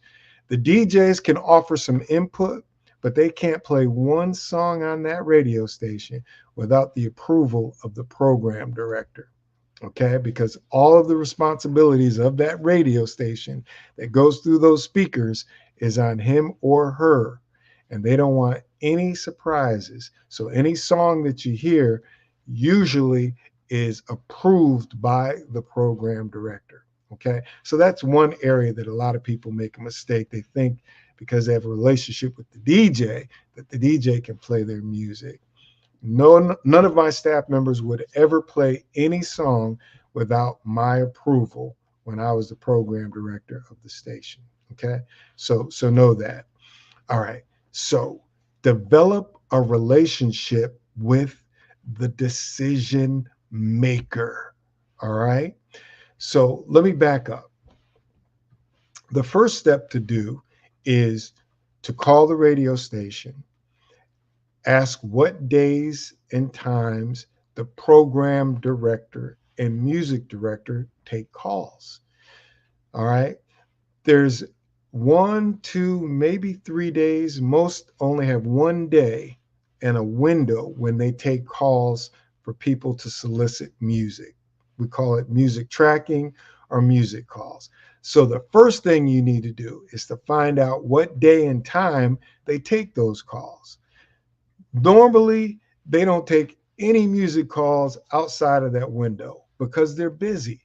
They've got department head meetings, they've got staff meetings, promotions meetings. Sometimes the sales staff will want to meet with them and a client. So the only time that they have to really talk music is during this block. And you never want to call outside of that block. You never want to call on another day outside of that day because they will be very angry with you because they'll feel like you're disrespecting them and you're not respecting their time because they've got other things to do. Okay, so find out what day and what time and be persistent. Call every single week. That's what it takes. I call my folks every single week, whether I have success with them getting the music played or not. You got to be consistent because there are other radio promotions people that do it well that are doing the same thing as you are. Literally, there's hundreds of people that are trying to get music played. And the one that is the most persistent are generally the ones that have the most success. All right. So let's go back to relationship capital. So you're just getting to know this person. You don't have any relationship with them. So that's when you have to start developing the relationship with them. And how do you do that? Well, find out little nuggets about them. Find out, are they married? Do they have any children? Find out what their favorite professional team is, football, basketball, college. Just try to find something that can give you a little bit of conversation. Who knows? Like a lot of people know that I'm a Carolina Panther fan. And so the radio promoter and people are from all across the country, but they're football fans. So they'll talk a little smack when our teams are facing each other. You know, one guy who's really good at this is from Chicago. He's a big Chicago Bears fan. So whenever the Panthers would play the Bears, we would talk, or he would say, man, we crushed such and such and your Panthers did good. He knew enough that I was a college fan. I mean, that I was a college football fan as well, but he knew that I was a Carolina Panthers fan, and he would bring that up in conversation to develop the relationship. All right, do you have children? Are your children involved in any sports? Another radio promotions child was in Taekwondo, and so was my daughter. So that was the thing that we always talked about, our kids and how they did in Taekwondo. And those are just little simple things that help you to develop that relationship and start building relationship capital. Again, there are a lot of people that call these radio stations and they're trying to do the same thing. They're trying to jockey to get their get their clients' music played on the radio. And so that's what you're doing as well. Okay. All right. One of the things that I mentioned was what happens when you call a program director on a non-music calling day. Okay. Like I said, they feel like you're disrespecting them and you don't know it because your music is what's important to you. Getting that word in about your music or your ask is really important to you. But what's really important to them is their job and getting their job done, because the program director has to answer to the general manager of the station, who oversees the whole radio organization, all of the departments. And so the program director has a lot of pressure because getting ratings and revenue is very stressful. And so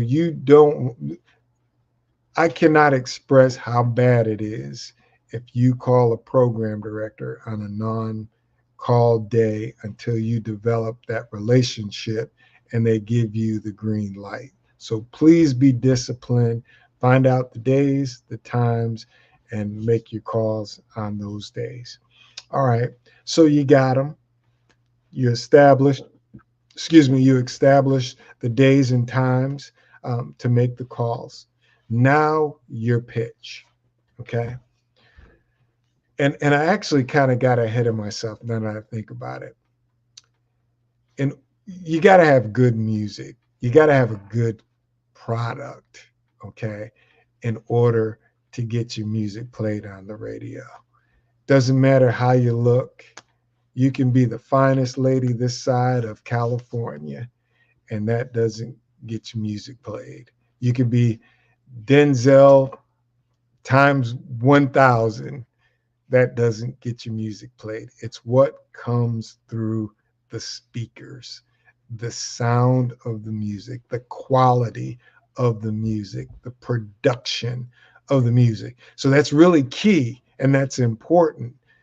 Some people get a pass once they become established, but for an independent artist and a new artist, it's really hard for you to get any type of grace.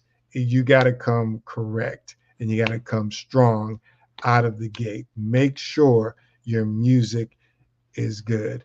A lot of times people think just because you put something on a CD, MP3 file, or WAV file, and you send it to radio, that they're obligated to play it. And no, that's not how it works. Maybe in college radio and maybe even internet radio, because internet radio doesn't go by ratings.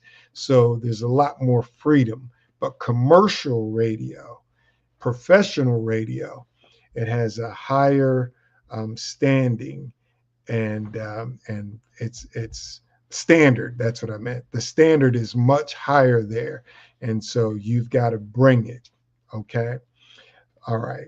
So I forgot to mention that earlier, and that's key.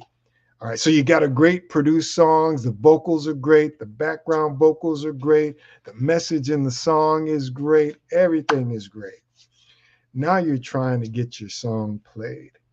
So one of the things that you have to do is you have to have a story for your song. The story is tough in the beginning because you're just building your story. But I always tell people to have a good praise report every time you call a radio station. So in the beginning, your praise report might sound like this. Hey, I'm Jerry Smith. I want to introduce this new song, Eric Kelly and the New Redeemers. This song has a strong message. It's very, very upbeat and uplifting, and want you to please put your ear on the song. I'd like to follow up with you next week and get your feedback. Okay. So you want to, in the beginning stages, just ask for them to listen to the song. All right. Usually, honestly, it takes a couple of months, maybe 2 to 3 months before they even listen to your song, especially independent artists. Not because they're neglecting you or anything like that, because they got tons of music that came to their radio station before your song came. And again, outside of just reviewing the music for that small window, they're doing all kinds of other things. Their life is hectic and busy. So you would think that listening to music and reviewing music would be the number one priority, but it's not. Okay. So you've got to be persistent, pushing your music in front of them, and don't get your feelings hurt when they say, no, I didn't listen to it. Don't take it personally, because your feelings will be hurt. Mine do, but I know how much they have going on. And if I stay with it, if I'm persistent, then they'll eventually listen to it. All right. Don't forget to make a donation to this great organization, the Black Business Gospel, Black Business Gospel, the Black Business Olympics USA, to help these young men and women to further their education with books, computers, tuition. This organization is doing a great job sewing into the entrepreneurs, and we want to help them. So please make a donation. Okay. All right. So let's get back to the programmers. All right. So you're asking them to put an ear on it, and eventually they will put an ear on it. So then you want to get their input. So what do you think?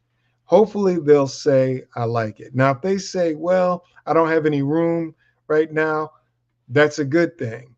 All right. Because again, radio is very intentional. And when it comes to new music, there's only a few slots. It's not just, 1,000 songs, 1,000 new songs. There's a reason they call it top 30 and top 40. And really what that means is top 30 new songs, top 40, 40 new songs, either 30 or 40. That's the number that most radio stations use. It never goes higher than 30, and it never goes higher than 40. So for example, if 30 is the formula that radio stations are using, it never goes to 31, 32, 33, 34. So whenever they put something new in, something has to come out, something has to move. If they put in 3 new songs and they have 30 new songs, then that means 3 songs have got to come out. So that number stays at 30. It's a mathematical calculation in terms of how those songs rotate in a 24-hour day, 7 days a week. And the same thing with 40. If 40 is the math that they use, then it never goes to 41, 42, 43. If they want to put 3 new songs in, then 3 songs have got to come out. And that's the process. So whenever they say they don't have any slots open, that's what they're trying to tell you. Okay. So finally, they hear the song, they put their ear on it. You've got to give them some praise reports. And when I say praise reports, what I mean is just any good nuggets about your song. You can say, hey, the Light in Raleigh, North Carolina, if this is true, added the song. So I picked up a station in Raleigh, I picked up a station here in Memphis, Tennessee, and a station in Kansas City is considering adding it. Any little nugget you can give puts you in a better position to have success. Again, you're competing with hundreds of other songs. And if you just send it to them and ask them if they listen to it without kind of giving your song a case for getting played, then other people are giving their songs cases, and they're going to go in front of yours. Okay. So it's always a good practice to give any good information. Stations that are considering adding it, stations that have added it, if people are watching it on YouTube or any streaming data or information or Shazams that you can give, that's good. Any buzzes on social media, that is good as well. Okay. Let's see. What goes into adding a song for a radio station? What is it that program directors are thinking about when they add music? Okay. Well, as a programmer, you're trained not to play your own personal music that you like. Okay. You are asked to know your target audience of your radio station. Okay. And this is what the programmer does. He knows who the target demographic is, and then he super serves that demographic. So for example, for most radio stations, the target demographic is a female between the ages of 25 and 54. So most program directors select music that will be appealing to that demographic. Now, also another school of radio programming is to narrow your focus for broader results. So from that demographic of a female 25 to 54, you might want to narrow that to females to 35 to 44. Generally, that's the biggest population of people in the marketplace, in your market. So if if there are more females between 35 and 44, and you're targeting them, then you want to make that demographic really, really happy. So when you select music, you're going to think about that female in mind. You know that you're going to get younger audience, and you're going to get some men, both younger and older. You're going to get older females, and you're going to get younger females, but you want to zero in on that demographic. So when you're selecting music to play on the radio station, you want to target them, music they like. So for example, let's say jazz, inspirational jazz, great music. There are people that like it, but is your target audience really going to like gospel jazz or rap music, holy hip hop? Female 35 to 44, are they really into the gospel rap? So those are the decisions that go into selecting music. So if your music is like way different than what most radio stations are playing, not saying it's impossible to get your music played, but it might be a little more difficult. The other things that go into radio airplay, what programmers are looking for is they're looking for quality. All right. If you put quality on your radio station, then that's what people hear. If you program quality, then what people hear, the fans that you're trying to attract to listen to your station, hear quality. If you play bad music on the radio station, then your radio station sounds bad. All right. So you have to pick and select music as a program director, good quality music that's produced well, that fits your target audience. Those are all key factors that go into selecting music. Another thing too, now here we are going into the fall. So we're about to go into what we call the holiday music. November and December generally is when radio plays a lot of Christmas music. Some people play it the week leading up to Thanksgiving, and some people play the Christmas music like I do. I choose to program it on Thanksgiving night all the way up to Christmas Day. So music is seasonal. During the summertime, program directors are generally looking for upbeat songs to match the energy of the summer. And then usually in the fall, it kind of slows down a little bit. And then during the holidays, Thanksgiving and Christmas, you get into your Christmas music. And then in the beginning of the year, it's either slow or fast music. Doesn't really matter. But a lot of people have problems getting slower music played once April starts to come around, because we're in the spring and now we're getting ready to go into summer, and people are ready to crank up their radio stations and increase the energy. So those are some of the things that go into a program director selecting music. And I want you to kind of get into the mindset of the program director, because like I said, being an outsider looking in, the perception is one thing, but the reality is something completely different. And most program directors, kind of have the same formula of success that they use when programming their radio stations. The other thing that I think is really key for independent artists and new artists, and it goes back to that developing the relationship that I mentioned early on when I first came on, is to give yourself an opportunity to get some exposure.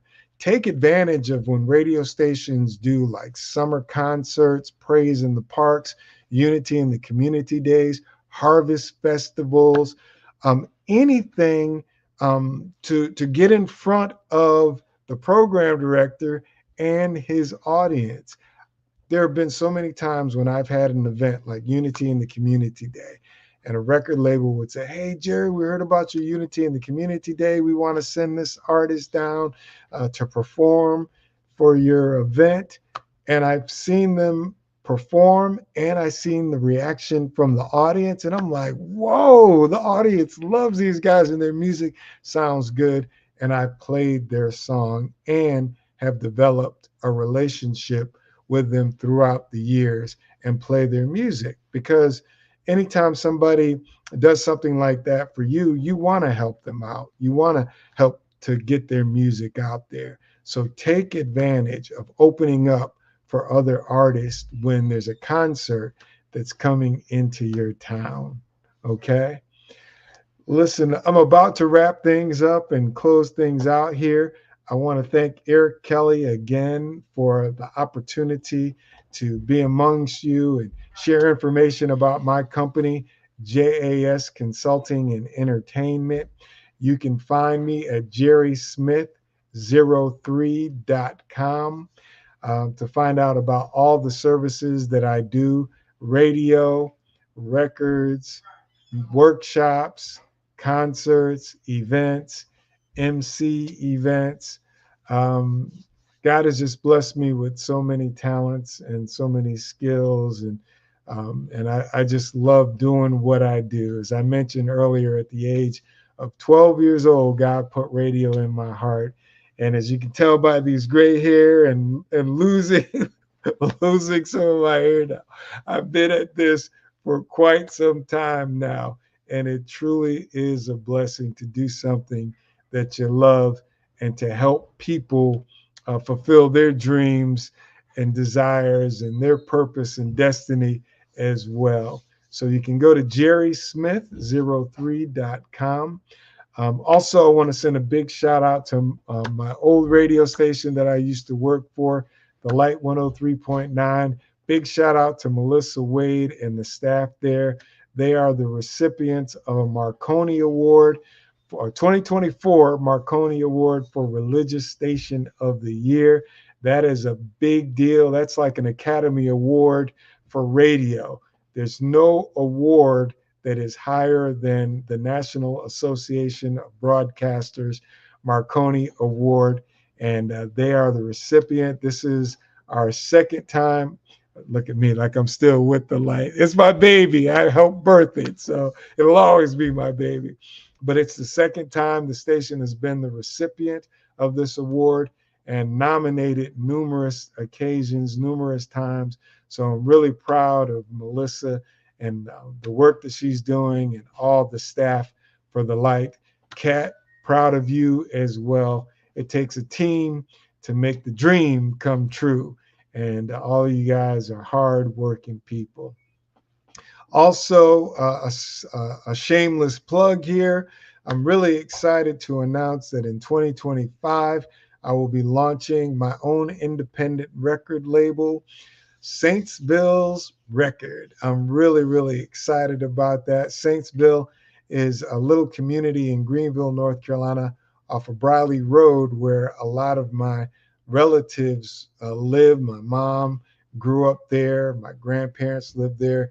I tell you what, just a lot of relatives who are believers, very religious family, and they named that little piece of the town Saintsville because so many religious people live there. And so in memory of them and in honor of them, I wanted to name the record label Saintsville Records in memory of them and that community there. If you listen to P.D. Pablo and his song Rise Up, where he goes, North Carolina, he mentioned Saintsville in his song there. And when I heard that, I was like, wait a minute, this was like in the 90s. And I was like, did I hear that right? And I went back and played that song over and over again. And I was like, he knows about Saintsville. That is so, so cool. So I'm excited about discovering talent here in North Carolina and abroad. I feel like North Carolina has so many amazing singers and so many talented people. They just need somebody to hold them by the hand, lead them, guide them to navigate this business of radio and records. And just like my dreams have come true, maybe I can help them with their dreams help them with their dreams to come true. I've done that for several of my clients who never had any success on the charts and are having great music careers. I give God 100% of the glory, honor, and the praise because all those blessings truly flow through him. And again, I want to thank Eric Kelly, the Black Business USA Network, as they help to sow into these young men and women to help them further their education. So I just want to encourage you to make a donation to help them with the laptops, the books, the tuition, so that they can also fulfill their dreams and become great entrepreneurs and great minds and the next generation of leaders. So again, Miss Perry, it was an honor meeting you. I'm going to have to look into seeing if we are related somehow. But thank you again for this opportunity. And again, if you would like to reach me and connect with me, you'll find me at jerrysmith03.com. That is the website for JAS Consulting and Entertainment. God bless you. And remember, in all that you do, be sure to give it to God. Give him the glory, the honor, and the praise because he is worthy to be praised.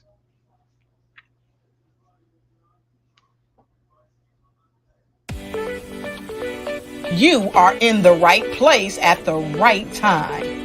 The Black Business Network opens again for its Black Business Olympics, a 24/7 broadcast on business, strategies, global branding, social media marketing, finance, advertisement, and much, much more.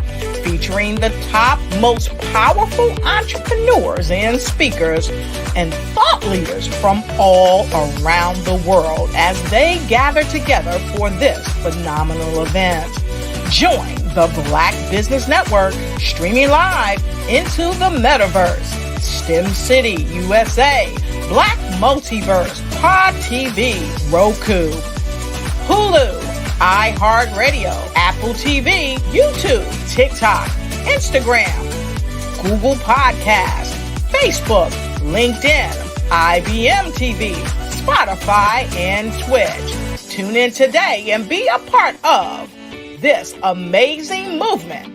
The Black Business Olympics welcomes you.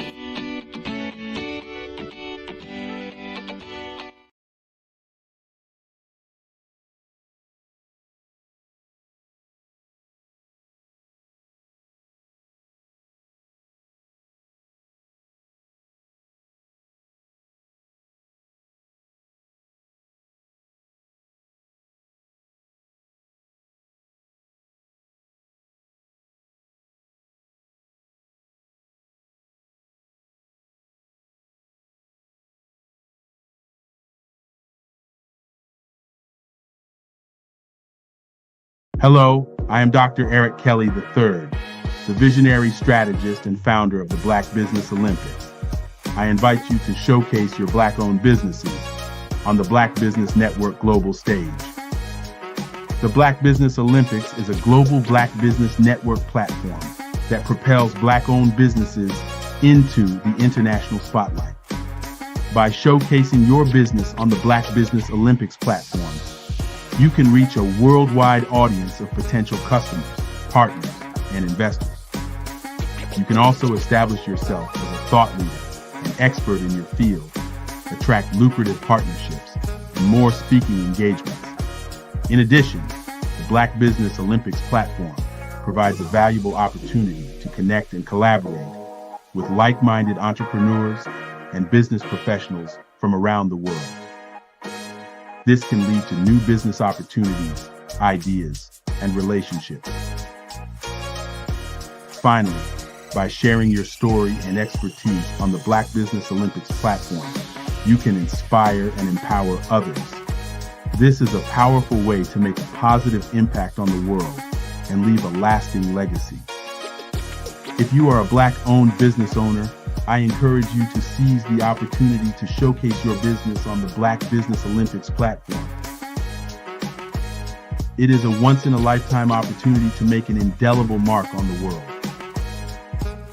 Be one of the 1,000 visionary entrepreneurs who are changing students' lives, shaping industries, and leaving an unforgettable legacy for their families. Unleash your voice on our global stage and watch your business thrive. Black Business Olympics is one of the largest Black business showcases in the history of Black business in the world. Yes, the entire world. Just give me a call today at 919-308-9090.